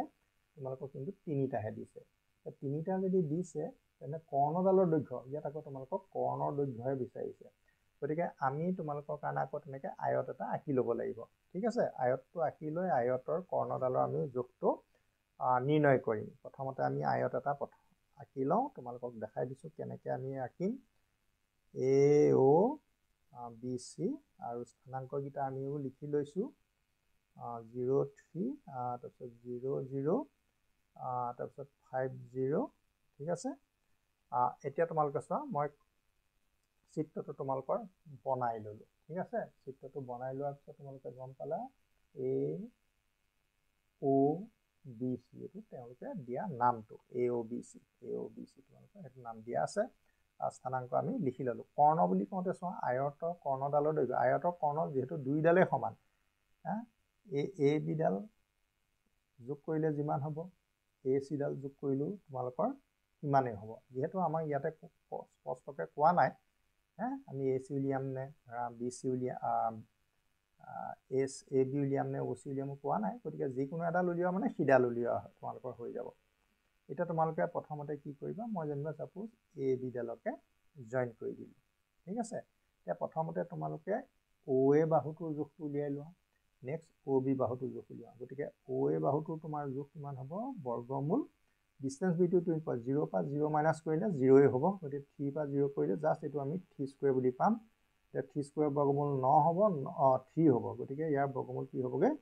ইকুৱেল টু 3 ডাইৰেক্ট আমি পাতিছোঁ OB ডাল কিমান হ'ব 0 পৰা 5 বিয়োগ কৰিলে -5 হ'ব আৰু তোমাৰ 0 পৰা 0 বিয়োগ কৰিলে 0 হ'ব গতিকে -25 প্লাছ 25 হ'বগৈ যিহেতু মাইনাছক স্কুৱেৰ কৰিলে প্লাছ হ'ব গতিকে 25ৰ বৰ্গমূল 5 গতিকে তুমি এইটো 3 পালা এইটো 5 পালা গতিকে এইটো পাইথাগোৰাছৰ সূত্ৰ লগাব পাৰিবা কাৰণ এইটো ৰাইট এংগল ট্ৰাইংগল গতিকে AOB পৰা তুমি AB square equal two OA square plus OB square লগাই দিলা OA মানে 3 স্কুৱেৰ আৰু OB মানে তোমাৰ 5 পালা 3 3 গুণ 9 5 5 25 25 9 তোমাৰ 34 গতিকে এ বি মান যদি তোমাক লাগে স্কুৱেৰ ৰুট আহি যাব, কাৰণ এ বিৰ ওপৰত 2টো আঁতৰাই দিয়াৰ লগে লগে 2টোৱে ইফালে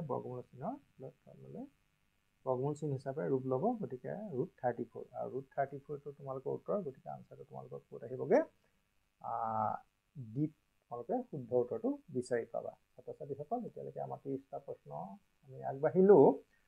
নেক্সট এতিয়া আমি 31ৰ পৰা প্ৰশ্নটো কৰিবলৈ আগবাঢ়িছোঁ। কুৱেশ্যন নম্বৰ 31টো তোমালোকৰ হৈছে, চোৱা, যদি স্কেল ফেক্টৰ 3/5 হয়, তেতিয়া অংকন কৰিবলগীয়া ত্ৰিভুজটো প্ৰদত্ত ত্ৰিভুজটোতকৈ সৰু ডাঙৰ সৰ্বসম কটাকটি কৰিব। ঠিক আছে, স্কেল ফেক্টৰ মানে হ'ল কি, যে তুমি কোনোবা এটা ত্ৰিভুজ আঁকিলা, সেই যিটো ত্ৰিভুজ আঁকিলা সেই ত্ৰিভুজটো তুমি যদি ডাঙৰ কৰোঁ বুলি ভাবা বা সৰু কৰোঁ বুলি ভাবা, ইয়াত দুটাই আছে, হয় ডাঙৰ কৰিবা নহয় সৰু কৰিবা। সেই কথাটো আমি অনুপাতটোৰ দ্বাৰাই গম পাম। অনুপাতটো এইটো চোৱা, এইটো 3/5 এটা অনুপাত হয়, এইটো এটা প্ৰকৃত ভগ্নাংশ। প্ৰকৃত ভগ্নাংশত কি হয়, ওপৰতো সৰু হয়, তাৰমানে লবটো সৰু হয়, হৰটো ডিনমিনেটৰটো স্মল হয়, হৰটো সৰু হয়। যেতিয়া প্ৰকৃত ভগ্নাংশ হয়, প্ৰকৃত ভগ্নাংশৰ মানবিলাক সদায় 1তকৈ সৰু, এইটো 1তকৈ সৰু হয়, স্মল হয়, কাৰণ ওপৰটো সৰু কাৰণে। কাৰণ আৰম্ভণিতে তোমালোকে দশমিক বিন্দুৱে আহি যাব, কাৰণ দশমিক দিয়াৰ পিছতে 0 আহিব, 5 হয়তো 0.6 হৈ যাব। যি হওক, তোমালোকে প্ৰকৃত ভগ্নাংশ থাকিলে তোমালোকে সদায় উত্তৰটো কি লিখিবা, সৰু লিখিবা। কেনেবাকৈ যদি পৰীক্ষাত ওলোটাকৈ আহে যে 5টোৰ ওপৰত 3টোৰ তলত, তেতিয়া অপ্ৰকৃত ভগ্নাংশ, আৰু অপ্ৰকৃত হ'লে তোমালোকে কি লিখিবা, ডাঙৰ লিখিবা। বাকী একো লিখিবলগীয়া কথা নাই। ছাত্ৰ ছাত্ৰীসকল, তোমালোকৰ উত্তৰটো কিমান হ'ব, 31ৰ A2 হ'ব। তাৰপিছত কৈছে, এইটো তোমালোকৰ এডভান্স থকা ছাত্ৰ ছাত্ৰীসকলে খুব পটককৈ বুজি পায়। এইটো x/a y/b = 1 ৰেখাই অক্ষদ্বয়ৰ লগত গঠন কৰা ত্ৰিভুজটোৰ কালি। এই সমীকৰণটো এটা বিশেষ নাম আছে, এইটো কয় ছেদাংশ আকাৰৰ সমীকৰণ, ছেদাংশ। গতিকে ছেদাংশ আকাৰৰ সমীকৰণৰ পৰা আমি ত্ৰিভুজৰ কালি উলিয়াব লাগে। এতিয়া মই তোমালোকক এইটো বুজাই দিছোঁ, চোৱা, ত্ৰিভুজৰ কালি তোমালোকে যেতিয়া এইডাল অক্ষ দুডাল এনেকৈ টানি ল'বা, x ডেছ, y ডেছ, আৰু মূলবিন্দুটো তোমালোকে দি ল'লা। দিয়াৰ পিছত এই যে x/a y/b যে পাইছা, সেই যিটো সমীকৰণ, সেই সমীকৰণটোৰ লেখডাল সাধাৰণতে এনেকুৱা হয়। আৰু এনেকুৱা হ'লে অ'ৰ পৰা ইয়ালৈকে a কণক কয় স্মল a, আৰু অ'ৰ পৰা ইয়ালৈকে b লৈকে, যিটো আমি নিজে দি লৈছোঁ বাৰু a bবোৰ, আৰু a কণক কয় স্মল b। অ'ৰ পৰা a লে যদি a হয়, সেইটোক লিখে x/a, কাৰণ এইটো x অক্ষ নহয় জানো, x অক্ষৰ a অংশ কাটিছে, মানে x/a, আৰু এই যিটো থিয়, সেইটো তোমালোকৰ y বুলি কয়, তো y অক্ষৰ পৰা b কাটিছে। গতিকে ত্ৰিভুজৰ কালি কি হয়, হাফ ইনটু ভূমি, ভূমি মানে OA মানে এই OA ৰ মানটো কিমান দিয়া আছে, স্মল a, উন্নতি লম্ব মানে এইটো কিমান দিয়া আছে, OB মানে তোমালোকৰ b, গতিকে আল্টিমেটলি তোমালোকৰ হ'ব হাফ AB। এতিয়া উচ্চ গণিত থকা ছাত্ৰ ছাত্ৰীসকলে এই প্ৰশ্নটো খুব সহজে উত্তৰ কৰিব পাৰে। আৰু তোমালোকক যিহেতু মই শিকাই দিলোঁ যে x/a y/, কেতিয়াবা তোমালোকক পৰীক্ষাত ঠগিব পাৰে। সেই ঠগিবলৈ হ'লে তোমাক যদি পৰীক্ষাত এনেকৈ আহে x/3 y/4 = 1 ৰেখাই অক্ষদ্বয়ৰ লগত কৰা, অক্ষ মানে এইডাল আৰু এইডালৰ লগত কৰা ত্ৰিভুজৰ কালি লাগে, তেতিয়া তুমি কি কৰিবা, হাফ ইনটু ভূমি, ভূমি মানে ইয়াত 3 কথা কৈছে, যিটো তুমি এইটো a লিখিছিলা, উন্নতি মানে y তলৰ সংখ্যাটো, গতিকে 2 × 2 = 4, 2 × 3 = 6 বৰ্গ একক। ঠিক আছে ছাত্ৰ ছাত্ৰীসকল, তোমালোকে এতিয়া নিশ্চয় প্ৰশ্নটো বুজি পাইছা, আৰু উত্তৰটো কোনটো হ'ব তোমালোকে গম পাই গ'লা, যে হাফ AB।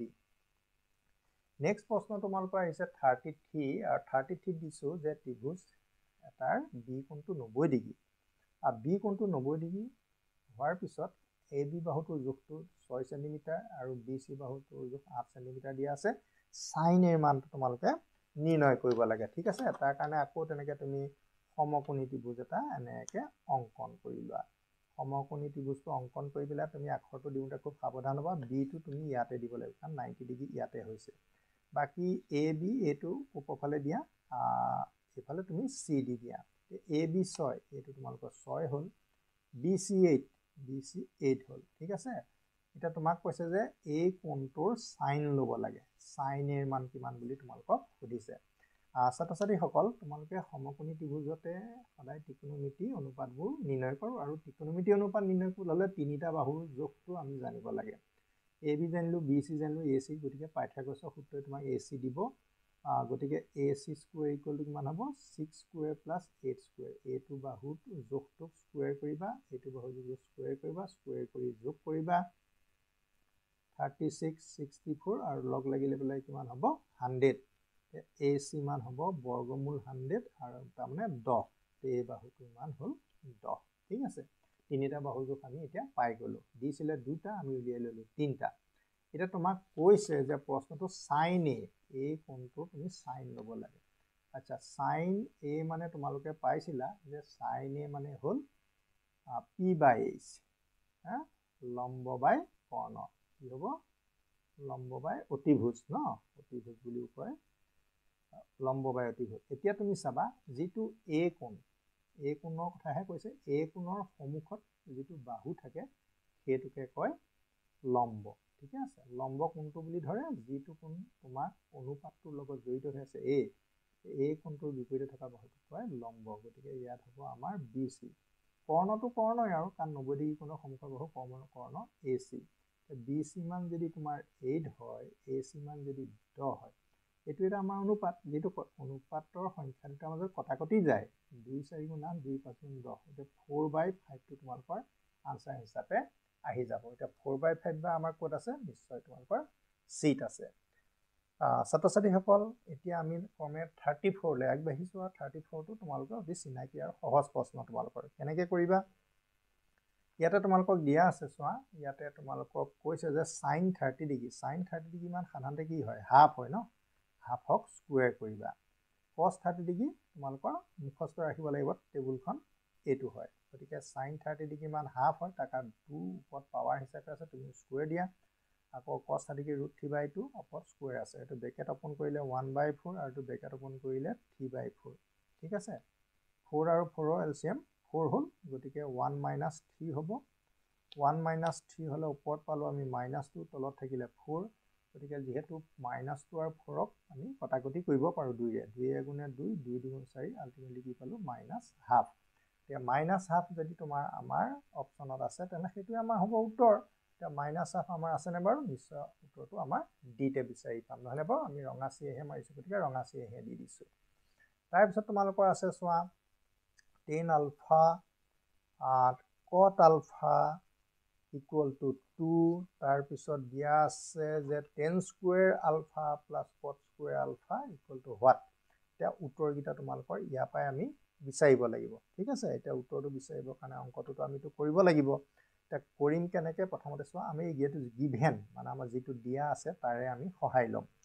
ইয়াতে কি দিয়া আছে যে tan alpha আৰু cot alpha মান 2 ঠিক আছে tan alpha plus cot alpha equal to 2 এই বস্তুটো মই লিখি ললো ইয়াৰ সহায় লম আমি ঠিক আছে এটো যদি সহায় ললে এতিয়া আমি কি হ'ব tan alpha টো আমি tan alpha হিচাপে লিখো আৰু cot alpha মানে তোমালোকে জানা যে কটৰ বিপৰীত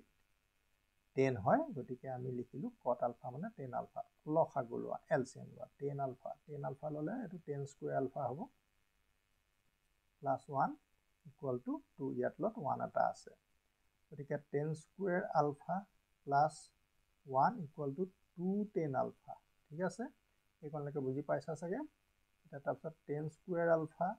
-2 tan alpha ইফালৰ পৰা আহিলে মাইনাস আহিব +1 equal to 0 এই বস্তুটো তুমি যদি ভালকে অকমান মন কৰা এটো এনেকুৱা হ'ব tan alpha whole square a square plus twice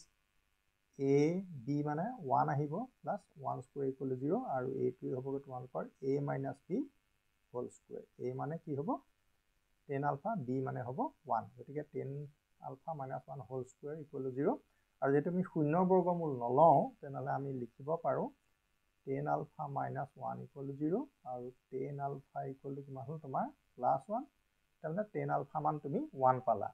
tan alpha মান যদি 1 আকৌ cot alpha মান কিমান হ'ব cot alpha মানে হ'ল 1/tan alpha গতিকে 1/tan alpha মান 1/1 তাৰমানে কি হ'লগে tan alpha মানো 1 cot alpha মানো 1 হা দুইটাৰ মান কিমান হ'ল 1 1 হ'ল tan alpha ঠাইটো আমি 1 লিখিব পাৰিম cot alpha ঠাইটো আমি কি লিখিব পাৰিম 1 লিখিব পাৰিম ছাত্ৰ-ছাত্ৰীসকল এতিয়া tan alpha ঠাইত আমি কি লিখিব পাৰিম 1 1 ৰ ওপৰত ঘাত কিমান আহিব 20 তাৰমানে 1 to the power 20 আকৌ 1 to the power 20 1 ৰ ওপৰত পাৱাৰ যিমানেই নহওক এটো সদায় 1 এ হয় গতিকে 1 + 1 তোমালোকৰ উত্তৰটো কি হ'ব 2 হ'ব গতিকে ছাত্ৰ-ছাত্ৰীসকল উত্তৰটো তোমালোকৰ কোৱাতে আহিব 35ত আহিব নেক্সট আমাৰ 36 আহিছোঁ 36 প্ৰশ্নটো এতিয়া আমি কৰিব লাগে 36 প্ৰশ্নটো এতিয়া আমি কেনেকৈ কৰিম তোমালোকে চাবা তোমালোকক দেখাই দিম মই ইয়াতে তোমালোকৰ লিখা আছে cos 8 থিটা ইকুৱেল টু sin থিটা আৰু 8 থিটা মানটো হেনো 90 ডিগ্ৰীতকৈ সৰু তাৰমানে সূক্ষ্ম কোণ tan 6 থিটাৰ মান উলিয়াব লাগে এতিয়া আমি প্ৰথমতে এই গিভেনটো যিটো প্ৰদত্ত দি থোৱা আছে ইয়াৰে আমি সহায় ল'ম আৰু ইয়াতে দিছে cos 8 থিটা cos 8 থিটা ইকুৱেল টু sin থিটা দিয়া আছে ন sin থিটা দিয়া আছে প্ৰথমতে তুমি এটা কথা আকৌ ইয়া সূত্ৰ সব কথা সূত্ৰ জৰিয়তে তোমালোকৰ হয় 8 থিটা sin cos 90 ডিগ্ৰী মাইনাছ থিটা এই সূত্ৰটো তোমালোকে মনত ৰাখিব লাগিব এতিয়া cos 90 ডিগ্ৰী মাইনাছ থিটা মানে কি sin থিটা মানে sin থিটাৰ বদলি আমি তাৰ সমান ভ্যালু এটা বহুৱাব পাৰোঁ সেইটো কি cos 90 ডিগ্ৰী থিটা কিয় বহুৱালো ইয়াৰ উদ্দেশ্য কেইবাটাও আছে এইফালে যেহেতু cos আছে cos আমি কটাকটি কৰিব পাৰিম এইটো এটা সুবিধা কাৰণ অংক এটা কৰোঁতে সৰলীকৰণৰ মানে সিম্পলিফিকেশনটো অতি দৰকাৰী গতিকে আমি পদবিলাক লাহে লাহে এটা দুটাকৈ কাটি সৰু কৰি গৈ থাকিব লাগিব এইফালে cos এইফালে sin থাকিলেতো আমি কাটিব নোৱাৰোঁ গতিকে আমি এটা কথাই বুজি পালোঁ যে cos 90 ডিগ্ৰী মাইনাছ থিটা মান হ'ল sin থিটা বহুত ছাত্ৰ-ছাত্ৰীয়ে আকৌ সোধে স্যাৰ আপুনি এইটো যে সলাই পেলালে এইটো সলাব নোৱাৰি নেকি নিশ্চয় এইটো সলাব পাৰি এইটো সলালেও তোমালোকৰ উত্তৰ আহিব তেতিয়াতো sin 90 ডিগ্ৰী মাইনাছ 8 থিটা কৰিলে তোমালোকৰ cos থিটা আহি যাব যিকোনো এটা তুমি সলাব লাগে তে এইপিনে যদি আমি 8 থিটা পালোঁ এইপিনে যদি 90 মাইনাছ থিটা পালোঁ থিটাটো এইফালে গুচি আহিলে প্লাছ হৈ আহিব আৰু এইপিনে গৈ 9 থিটা হ'ব 9 থিটা ইকুৱেল টু 90 থিটা মান 9ৰে 90 ঘন কৰিলে কিমান পালোঁ 10 পালোঁ এতিয়া থিটা মান 10 এতিয়া তোমালোকক লাগে 6 থিটা tan 6 থিটা এটা tan 6 থিটা বুলি কওঁতে tan টোতো থাকিবই 6 আৰু থিটা মান তোমালোকৰ 10 tan 60 ডিগ্ৰী ভ্যালু হ'ল √3 ছাত্ৰ-ছাত্ৰীসকল এনেকৈ আমি √3 পালোঁ তোমালোকে নিশ্চয় বুজি পাইছা যেহেতু সমগ্ৰ ক্যালকুলেশন তোমালোকক কৰি দেখুৱাই দিছোঁ গতিকে √3 আমি ক'ত পাম ইয়াতে পাম ছাত্ৰ-ছাত্ৰীসকল এতিয়ালৈকে 36টা প্ৰশ্ন হৈ গ'ল আৰু 9টা প্ৰশ্ন তোমালোকৰ আছে আৰু 9টা প্ৰশ্ন সমাধান কৰিলে তোমালোকৰ আজি ভিডিঅ'টো কাম সম্পূৰ্ণ হ'ব 37 কুৱেশ্যনটো তোমালোকৰ কাৰণে এতিয়া হাতত লৈছোঁ ইয়াতে কৈছে যে 5x = 6 থিটা আৰু 5/x = tan থিটা হয় তেন্তে 5 * x² - 1 x² - 1/x² মান নিৰ্ণয় কৰা এইটো লাষ্ট ইয়াৰ তোমালোকৰ 2024 পৰীক্ষাত আহিছিলে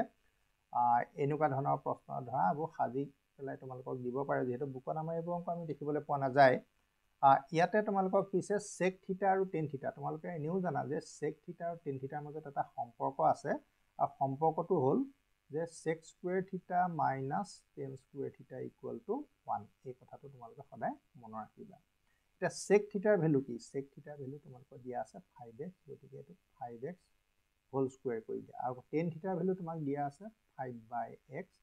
to whole square কৰি দিয়া এটো 1 এটো ব্ৰেকেট যদি ওপেন কৰি দিয়া তো 25x² হ'ব এটো হ'ব 25/x² হ'ব ইকুৱেল টু 1 নিশ্চয় বুজি পাইছা এইকনলৈকে ইয়াৰ পৰা তুমি 25 এটা কমন লৈ দিলে আমি x² পাম আৰু 25 টো গুচি গলে তাৰ ঠাইত আমি 1 এটা লিখিব পাৰিম 1/x² ইকুৱেল টু 1 এতিয়ালৈকে তোমালোকে দেখা পাইছা যে x² 1/x² আমাৰ বনানীৰ ভিতৰত ইতিমধ্যে ওলাইছে কিন্তু এটা কাম কৰিব লাগিব যেহেতু আমি এই সংখ্যাটো 5 হে আমাক লাগে এই সংখ্যাটো আমাৰ 5 হ'ব লাগে এতিয়া যদি 5 হ'ব লাগে বন্ধনীৰ আগত তেনে 5 এটাই হৰণ কৰি দিও দুইফালে 5 এটাই হৰণ কৰিলে তোমালোকৰ কিমান হ'ব এটো 5 হৈ যাব x² - 1/x² আৰু 5 এটাই হৰণ কৰিলে এটো কিমান হ'ব 5 তুমি এনেকেও ভাবিব পাৰা যে 5 টো ইয়াৰ লগত বৰ্গগুণত মাৰি দিলো 5 × 5 = 25 হৈ গ'ল তেতিয়া আকৌ পুনৰ আগৰ ৰাশিটো আমি ঘূৰাই পালো ছাত্ৰ-ছাত্ৰীসকল তোমালোকৰ উত্তৰ কোনটো হ'ব নিশ্চয় C2 হ'ব যত নেকি আমি উত্তৰটো বিচাৰি পাইছো তবা নেক্সট তোমালোকৰ আছে সোৱা a = tan থিটা a tan থিটা = x b cos থিটা = y তেন্তে x ৰ মান x ৰ লগত y পূৰণ কৰিছে সোৱা x ৰ লগত y পূৰণ কৰিছে তে x ৰ লগত যদি y পূৰণ কৰিছে x ৰ মান কিমান x ৰ মান তুমি a tan থিটা হ'ব ইনটু y মান কিমান b cos থিটা ঠিক আছে তোমালোকে লিখি ললা a আৰু b একেলগে লিখিলে ab হ'ব তাৰপিছত আমি tan থিটাটো লিখো আৰু cot থিটা মানে হ'ল 1/tan থিটা tan থিটা কাটি দিলো ab লগত 1 পূৰণ হৈ ab হ'ল ছাত্ৰ ছাত্ৰীসকল তোমালোকৰ উত্তৰ ab হ'ব আৰু যেটো নেকি উত্তৰ তোমালোকৰ ক'ত দেখা পাইছা ডিত দেখা পাইছা তাৰ পিছত তোমালোকৰ আহিলে চোৱা এটো কথা তোমালোকে কিছুমান অনুমান কৰি উত্তৰ লিখিব পাৰি বহুতে তোমালোকৰ সহজ প্ৰশ্ন হয় tan থিটা = cot থিটা তুমি যদি ত্ৰিকোণমিতিক টেবুলখন মুখস্থ কৰিছা তাতে তুমি দেখিবা tan থিটা আৰু cot থিটাৰ সমান মান এটা আছে তুমি মন কৰিবাচোন sin 45 ডিগ্ৰী cos 45 ডিগ্ৰী মান কিমান হয় তোমালোকে সদায় মন কৰিবা 1/√2 ঠিক তেনেকে tan 45 ডিগ্ৰী cot মাজৰ মানটো সদায় মিলে cot 45 ডিগ্ৰী সদায় কি হয় 1 হয় tan থিটা = cot থিটা মানে কি tan থিটা মানো 45 হ'ব cot থিটা মানো এই থিটা মানটো 45 মান নিশ্চয় বুজি পাইছা গতিকে আৰু সেই মানটো 90 ডিগ্ৰীতকৈ সৰু কাৰণ 45 টো 90 ডিগ্ৰীতকৈ সৰু যদি এটা 45 বুলি পাই গলা থিটা মানটো যদি তুমি 45 বুলি পালা এই 45 টোকে তোমালোকে ত্ৰিকোণমিতিত আমি পাইৰে বুজাব পাৰো আৰু ত্ৰিকোণমিতিত পাই মানে 180 বুলি ধৰে তোমালোকে মনত ৰাখিবা 180 আৰু 180 ক যদি আমি 4ৰে হৰণ কৰি দিও আমি কি পাওঁ 45 পাওঁ ঠিক আছে গতিকে এই 180 ঠাইত আমি কি লিখিব পাৰো পাই আৰু তলত লিখিলো 4 গতিকে 45 এই 45 বদলি আমি কি লিখিব পাৰো পাই/4 ছাত্ৰীসকল তোমালোকে মনত ৰাখিবা এটো বৰ দৰকাৰী কথা তোমালোকে যেহেতু হায়াৰ সেকেন্ডাৰী মানত পালে সব কথা তোমালোকে ৰেডিয়ানতে এক্সপ্ৰেছ কৰিব লাগিব আৰু ৰেডিয়ানত প্ৰকাশ কৰা বুলি কয় পাইটো এটা ৰেডিয়ান বুলি কয় পাই তোমালোকৰ কোণৰ জোখ যেনেকৈ আমি ডিগ্ৰী পাইছো এনেকৈ পিছলৈ তোমালোকে ৰেডিয়ান পাবা গ্ৰেড পাবা গতিকে বিভিন্ন ধৰণৰ কোণৰ জোখ তোমালোকে পাবা আৰু গতিকে তোমালোকৰ এই যেটো পাই ইউজটো তোমালোকৰ বুকত সাধাৰণতে নাই যদিও যেহেতু এমসিকিউ হিচাপে তোমালোকৰ আহিছে আৰু সেই কথা তোমালোকক জনাই দিছো যে ত্ৰিকোণমিতিত পাই ঠাইত ব্যৱহাৰ পাৰি 180 আৰু 180 ক 4ৰে হৰণ কৰিলে কিমান হ'ব 45 আৰু 180 ঠাইত আমি পাই দিছিলো পাই/4 মানে 180 ক আমি 4ৰে হৰণ কৰি 45 পাইছো অৰ্থাৎ হ'ল সেইটোৱে ছাত্ৰ ছাত্ৰীসকল এতিয়া আমি লাহে লাহে আহি 40 নম্বৰটো দেখা পাইছো 40 নম্বৰত তোমালোকৰ কি আছে যে sec থিটা আৰু tan থিটাৰ যেটো বিয়োগফল বা অন্তৰফল 1/3 তেনে sec থিটা + tan থিটা তোমালোকে এটা কথা মন কৰিবা যেতিয়া sec থিটা - tan থিটা আৰু sec থিটা + tan থিটা থাকে তোমালোকে এই সূত্ৰটো সদায় মনত ৰাখিবা sec স্কয়াৰ থিটা - tan স্কয়াৰ থিটা = 1 কাৰণ sec স্কয়াৰ আৰু tan স্কয়াৰৰ যেটো বিয়োগফল সেইটো 1 হয় আৰু এই সূত্ৰটো আমি a স্কয়াৰ - b স্কয়াৰ এলজেব্ৰাৰ সূত্ৰৰ লগত আমি যদি মিলাই লওঁ sec থিটা + tan থিটা sec থিটা - tan থিটা = 1 ঠিক আছে গতিকে এবাৰ sec থিটাৰ লগত tan থিটা প্লাস হ'ব এবাৰ sec থিটা পৰা tan থিটা মাইনাস হ'ব হলে ইকুৱেল টু কি হ'ব 1 হ'ব sec থিটা + tan থিটা আমি লিখিলো ঠিক আছে আৰু sec থিটা - tan থিটা মান হ'ল 1/3 এটো যেটো তোমালোকক দি থৈছে আৰু ইকুৱেল টু 1 এই তিনিটো এতিয়া ইয়ালে বৰ্গগুণন কৰি দিয়া বৰ্গগুণন কৰিলে আমাৰ এইফালে থাকি যাব কেৱল sec থিটা + tan থিটা 3 * 3 আৰু এই 1টো আমি যেহেতু ইয়াৰ লগত পূৰণ হৈ আছে গোটেই 1 এ পূৰণত কোনো ক্ষতি নকৰে 1টো নিলিখিলেও একো দিগদাৰ নাই গতিকে আনসাৰটো আমাৰ কি হ'ব বিট আনসাৰটো আমি পাই যাম গতিকে তোমালোকৰ আনসাৰ হৈ গ'ল 42 নেক্সট আহি গ'ল 41 41ত তোমালোকে কি আছে চোৱা 41ত তোমালোকে দেখা পাইছা ইয়াতে sin থিটা এটো ঠিক 2016 চন 2016 মানত তোমালোকৰ এইবোৰ প্ৰশ্ন আহিছিলে নতুন কোৰ্সতে আছিলে এই প্ৰশ্নটো উত্তৰটো এতিয়া আমাক লাগে চোৱা এটো সহজ প্ৰশ্ন sin থিটা তোমালোকৰ কৰিবলগীয়া কাম একো নাই sin থিটাটো আছে sin থিটা তুমি লিখি ললা আৰু cos 90 ডিগ্ৰী - থিটা cos 90 ডিগ্ৰী - থিটা মানে হ'ল sin থিটা ঠিক আছে আৰু মনত ৰাখিবা আকৌ cos থিটা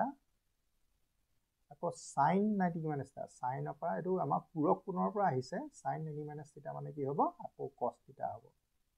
এতিয়া তুমি sin থিটা পূৰণ কৰিলে sin স্কয়াৰ থিটা বুলি লিখে cos থিটা পূৰণ কৰিলে cos স্কয়াৰ থিটা বুলি লিখে কোনো কাৰণতে তোমালোকে থিটাৰ ওপৰত 2 নিদিবা এটো তোমালোকৰ ভুল হ'ব সদায় এই যেটো sin অনুপাত তাৰ ওপৰত দিবা ঠিক আছে আৰু sin স্কয়াৰ থিটা cos স্কয়াৰ থিটা এটা তোমালোকৰ অভেদ হয় এটো সূত্ৰ হয় ইয়াৰ মানটো সদায় 1 হয় তে তোমালোকে আনসাৰটো ক'ত পাবা চিট পাবা ছাত্ৰ ছাত্ৰীসকল এতিয়া আমি লাষ্ট কুৱেশ্যনটো তোমালোকৰ লৈছোঁ লাষ্ট কুৱেশ্যনটো কি আছে cos square pi by 3 cos square pi by 4 cos square pi by 6 মান এই চাৰিটা দিয়া আছে আৰু এই চাৰিটাৰ ভিতৰতে নিশ্চয় কোনোবা এটা আনসাৰ তোমালোকৰ হ'ব এতিয়া সেই প্ৰশ্নটো আমাৰ সমাধানটো আমি কেনেকৈ বহাম cos এটা পাই মানে কি তোমালোকক কৈছিলোঁ যে পাই মানে হ'ল 180 180 যদি 3 ৰে ডিভাইড কৰোঁ cos স্কুৱেৰ 60 ডিগ্ৰী বুলি আমি লিখিব পাৰিম কি বুলি লিখিম cos স্কুৱেৰ 60 ডিগ্ৰী ঠিক আছে তাৰ পিছত আহিলে আকৌ পাই মানটো 180 180 তাৰপিছত 4 এখন কৰিলে আমি কি পাম cos স্কুৱেৰ 45 ডিগ্ৰী আকৌ ঠিক তেনেকৈ এইটো 180 পাম 180 6 ৰে ডিভাইড কৰি চাবা 30 পাবা গতিকে cos স্কুৱেৰ 30 ডিগ্ৰী এইকেইটা এতিয়া তোমালোকে সৰলকৈ ইয়াৰ ভিতৰত কোনটো আনসাৰ আহিব লাগে চাব লাগে cos 60 ডিগ্ৰী তোমালোকে জানা হাফ হয় আৰু হাফক আমি স্কুৱেৰ কৰিম cos 45 ডিগ্ৰী হ'ল 1/√2 তোমালোকক মই শিকাইছিলোঁ যে cos 45 1/√2 sin 45 টেবুলখন তোমালোকে সম্পূৰ্ণভাৱে মনত ৰাখিবা cos 30 ডিগ্ৰী হ'ল √3/2 এইবোৰ ডাটাবিলাক মনত ৰাখিবা ব্ৰেকেট ওপেন কৰিলে এইটো 1/4 হ'ব এইটো ব্ৰেকেট ওপেন কৰিলে 1/2 হ'ব এইটো ব্ৰেকেট ওপেন কৰিলে 3/4 হ'ব ঠিক আছে এতিয়া চোৱা এইটো এটা অনুপাত হয় অনুপাতৰ মাজত যেহেতু অনুপাত চিন আছে আৰু হৰগিটা তোমালোকৰ বেলেগ বেলেগ 4 2 4 এহঁতৰ লসাগু ল'বা তুমি 4 2 4 4 4 ঘন যায় কাৰণে 4টো আমি কাটি দিলোঁ আৰু 2 4 ঘন যায় কাৰণে 2টো কাটি দিলোঁ গতিকে লসাগু হ'ল 4 এতিয়া চমুকৈ আমি লসাগু উলিয়াব শিকিলোঁ আৰু যিটো লসাগু তুমি পালা সেই 4টোৱে আমি প্ৰত্যেককে পূৰণ কৰি দিম আৰু পূৰণ কৰিলে ৰাশিটোৰ মান কোনো সলনি নহয় বা নিয়মটো ভুল নহয় 1/2 into 4 আকৌ 3/4 into 4 4 4 কেঞ্চেল গ'ল এইটো 1 থাকিলে 2 4 কেইদিলা দুবা গ'ল 1 2 যা 2 2 থাকিলে 4 4 গ'ল 3 থাকিলে গতিকে 1 2 3 তোমালোকৰ উত্তৰ হ'ব যিটো নেকি তোমালোকৰ অপশ্যন ক'ত আছে ডিত আছে ছাত্ৰ ছাত্ৰীসকল এতিয়ালৈকে আমাৰ 42টা প্ৰশ্নৰ সলিউশন হৈ গৈছে এতিয়া অন্তিম 3টা প্ৰশ্নৰ সমাধান কৰি আছে এতিয়া আহিলে 43 প্ৰশ্নটো আৰু এই প্ৰশ্নটো তোমালোকৰ এই প্ৰি টেষ্টত বিভিন্ন ডিস্ট্ৰিক্টত এই প্ৰশ্নটো কাটিছিলে আৰু সেই প্ৰশ্নটো তোমালোকৰ কাৰণে দি দিলোঁ কৈছে যে x আৰু y পূৰক কোণ তাৰমানে পূৰক কোণ মানে হ'ল কি complementary angle sum of the two angles is 90 degree তাৰমানে x আৰু y কোণ দুটাৰ যোগফল 90 ডিগ্ৰী হয় সেইকাৰণে পূৰক কোণ বুলি কৈছে পূৰকৰ অৰ্থটো এই হ'ল x + y = 90 এনেকৈও ক'ব পাৰিলে যে x আৰু y কোণ দুটাৰ যোগফল 90 ডিগ্ৰী বুলিও ক'ব পাৰিলে কিন্তু তোমালোকৰ কথাটো চিধাকৈ নক'লে x আৰু y যোগফল 90 ডিগ্ৰী তাৰমানে পূৰক কোণ এতিয়া তোমালোকে চোৱা ইয়াৰ পৰা যদি তুমি x টো ৰাখি পেলাই y টো সিফালে লৈ যোৱা তেতিয়া 90 ডিগ্ৰী মাইনাছ y হ'ব ঠিক আছে এতিয়া এই অনুপাতটো তুমি বিভিন্ন ধৰণে কৰি চোৱা এইফালে যদি সাইন লিখা তেলে সাইন x হ'ব তেলে এইফালেও তুমি সাইন লিখিব লাগিব সাইন 90 ডিগ্ৰী মাইনাছ y আৰু সাইন 90 ডিগ্ৰী মাইনাছ y মানে হ'ল cos y বুজি পালা তে sin x = cos y কিন্তু আমাৰ sin x = sin y আছে গতিকে এইটো ভুল উত্তৰ এবাৰ যদি তুমি tan লিখা এইটো tan x হ'ব এইটো তেন্তে এইফালে কিমান হ'ব tan 90 degree minus y tan 90 degree minus y হ'ল cot y হ'ল গতিকে tan x = cot y গতিকে tan x = cot y হ'ব লাগিছিলে কিন্তু tan y দিলে গতিকে এইটো তোমালোকৰ ভুল লাহে লাহে তুমি কৰি আহি থাকা আৰু তুমি এটা কথাই মন কৰিছিলা এইফালে যদি tan থাকে দুইফালে tan থাকে এটা tan কিন্তু 90 ডিগ্ৰী থকা ফলতো tan টো কটলে গুচি যায় আকৌ যদি এইপিনে sin থাকে তেনে এই 90 ডিগ্ৰী ফালে sin টো cosলে গুচি যায় গতিকে cos টো কেতিয়াও cosত নাথাকে গতিকে এইটো ভুল আলটিমেটলি তোমালোকৰ শুদ্ধ হ'ব এই লাষ্টটো কেনেকৈ হয় তুমি চোৱা এতিয়া যদি এই বস্তুটোত আমি sec লিখো sec x = sec 90 degree minus y sec x টো এইফালে ঠিক আছে sec 90 ডিগ্ৰী মাইনাছ y মানে হ'ল cosec y ঠিক আছে গতিকে এইটো সূত্ৰ হয় আমি সূত্ৰহে লগাইছোঁ গতিকে sec x = sec 90 degree minus y = cosec y গতিকে ছাত্ৰ ছাত্ৰীসকল গতিকে উত্তৰ তোমালোকৰ এইটো আৰু এইটো বহুত ইম্পৰ্টেণ্ট প্ৰশ্ন তোমালোকৰ দিয়া হৈছে বা জনাসকলে ইতিমধ্যে কৰিলে আৰু গতিকে তোমালোকক এই কথাটো পুনৰ নকৰাসকলৰ কাৰণে জনাইছোঁ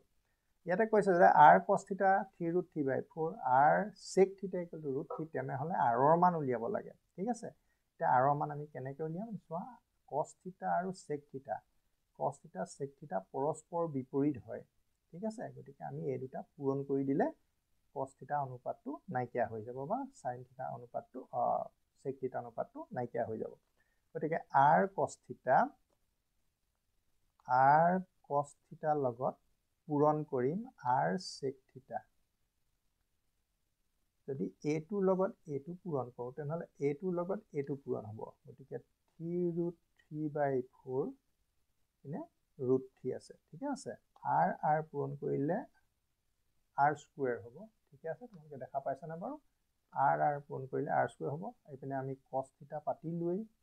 আৰু sec থিটা মানে হ'ল 1/cos থিটা তোমালোকে জানা যে cos থিটাৰ বিপৰীতটো হ'ল sec থিটা এই দুটা তোমালোকৰ কটা গ'ল তলত আমি 4 পালো তে √3 মিলি পেলাই আমাৰ কি হ'ব বৰ্গমূললৈ 3 হ'ব 3 3 যা 9 গতিকে আমি এইপিনে কি পালো 9/4 এতিয়া আলটিমেটলি আমি পালোগে r স্কয়াৰ ইকুৱেল টু 9/4 1 টো ইয়াতে নিলিখিলেও হ'ব কাৰণ 1 ৰ লগত r স্কয়াৰ পূৰণ কৰিলে r স্কয়াৰ হয় r ৰ মান কিমান হ'ব প্লাস মাইনাস আমি নিদু যেহেতু আমাৰ থিটা কোণবোৰ সূক্ষ্ম কোণেই হয় গতিকে √9/4 আৰু বৰ্গমূললৈ আমি পাম 3/2 গতিকে 3/2 টো আমি ক'ত পাম ডিত তোমালোকৰ উত্তৰ পাম ছাত্ৰ ছাত্ৰীসকল এতিয়া আমি একেবাৰে ভিডিওটোৰ অন্তিম প্ৰশ্নটো হাতত লৈছো এইটো তোমালোকৰ অত্যন্ত দৰকাৰী প্ৰশ্ন এটা দেখা পাইছো মই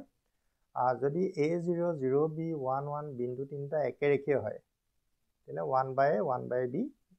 কি হ'ব মানে 1/a আৰু 1/b লগত 1/a লগত 1/b প্লাস কৰিলে আনসাৰটো আমাৰ কি আহিব ঠিক আছে তে এই অংকটো আমি কৰি চাওঁ কিলে চাওঁ যে একেৰেখীয় হলে ইয়াৰ ৰুল তোমালোকৰ প্ৰায় 3টা মান আছে কিন্তু আমি সদায় তোমালোকক ত্ৰিভুজৰ জৰিয়তে এইখিনি আমি কৰি শিকাম যে ত্ৰিভুজৰ কালি যদি শূন্য হয় বিন্দু তিনিটা একেৰেখীয় হয় এতিয়া প্ৰথমতে আমি ত্ৰিভুজ এটা আঁকি লওঁচোন ত্ৰিভুজটো আঁকি পেলাই এনে শীৰ্ষ বিন্দু বিলাক ইয়াতে আমি দেখাই লওঁ এইটো তোমালোকৰ কিমান হ'ব a0 এইটো হ'ব 0b আৰু এইটো হ'ব 1 1 ঠিক আছে তে একেৰেখীয় হলে তোমালোকৰ ত্ৰিভুজৰ কালিটো তোমালোকে গমেই পাইছা যে ত্ৰিভুজৰ কালি কি ওলাই শূন্য ওলাই একেৰেখীয় হলে ত্ৰিভুজৰ কালি কি ওলাব এৰিয়া অফ দি ট্ৰায়াঙ্গল 0 ওলাব এৰিয়া অফ দি ট্ৰায়াঙ্গলৰ 0 হলে ফৰ্মুলাটো তোমালোকৰ কি আছিল নিশ্চয় মনত আছে x1 y2 y3 ঠিক আছে আকৌ তেনেকে x2 y3 minus y1 ঠিক আছে 1 2 3 2 3 1 ঠিক আছে তাৰপিছত x3 equal to 3 1 2 এইটো ফৰ্মুলা equal to 0 আৰু দুইটো ইতি মানে বৰ্গগুণন কৰি তুমি শূন্যই কৰি দিব পাৰা আৰু এই দুইটো এতিয়া নিলিখিলেও হ'ব এটা তুমি এই ইয়াতে যিকিটা লিখিছা ইয়াতে তুমি x1 y1 বোৰ তোমালোকে চোৱা এইটো x1 মানে তুমি a বুলি লিখা y2 মানে কিমান হ'ব x1 y1 x2 y2 y2 মানে তোমাৰ কাৰণে b হ'ব আৰু y3 টো কিমান হ'ব তোমাৰ কাৰণে y3 টো x1 y1 x2 y2 x3 y3 এইটো তোমাৰ কাৰণে 1 হ'ব ঠিক আছে তাৰ পিছত x2 মানে 0 গতিকে 0 লিখি পেলাই 0 ইয়াৰ লগত পূৰণ হ'ব গতিকে বাকি 0 হৈ যাব এই পাৰ্টটো আমাক নালাগে তাৰপিছত x3 মানে তোমালোকৰ 1 হ'ব আৰু y1 মানে এইটো 0 এ হ'ল আৰু y2 মানে তোমালোকৰ b হ'ল ইকুৱেল টু 0 তে ab minus a নিশ্চয় বুজি পাইছা a লগত b a লগত minus a আৰু এই পাৰ্টটো 0 দৰকাৰ নাই তাৰপিছত 1 ৰ লগত 0 হলে 0 হ'ব 1 ৰ লগত b হলে minus b ইকুৱেল টু 0 ঠিক আছে এতিয়া তোমালোকে চোৱা minus a minus b টো সমান চিহ্ন সিফালে লৈ গুচি যোৱা তেতিয়া কিমান হ'ব minus a ইফালে গলে plus a minus b ইফালে গলে plus b equal to ab ঠিক আছে এতিয়া তোমাক লাগে 1/a গতিকে দুই সবকে যদি আমি ab ৰে হৰণ কৰি দিও এনেকুৱা হ'বগে ab ৰে হৰণ কৰিলে ab কাটিলে 1 হ'ব আৰু a কাটিলে 1 ওটো 1/b b কাটি দিলে ওপৰত 1 টা পাতিবলৈ নাপাহৰিবা 1/a ইকুৱেল টু 1 ছাত্ৰ ছাত্ৰীসকল 1/a লগত 1/b যদি আমি প্লাস কৰোঁ সদায় আনসাৰ কি আহিব 1 আহিব ছাত্ৰ ছাত্ৰীসকল গতিকে আনসাৰ আমাৰ ক'ত হ'ব বিট শুদ্ধ চিন বা টিকটো মাৰিব লাগিব এতিয়া 45টা প্ৰশ্ন আমি তোমালোকক সম্পূৰ্ণ কৰি দিলো আৰু যেহেতু সম্পূৰ্ণ চেপ্টাৰ তোমালোকৰ এতিয়ালৈকে হোৱা নাই বাকি এটা ভিডিও দিবলৈ যত্ন কৰি আছো তোমালোকে এইখিনি ভিডিও নিশ্চয় চাবা বুলি আশা কৰিলো আৰু ইয়াৰ প্ৰশ্নৰ লগতে তোমালোকক সংগতি ৰাখি বাকি প্ৰশ্নবিলাকো পৰীক্ষাত আহি থাকিব তাৰ কাৰণে তোমালোকে জোৰদাৰ প্ৰচেষ্টা চলোৱা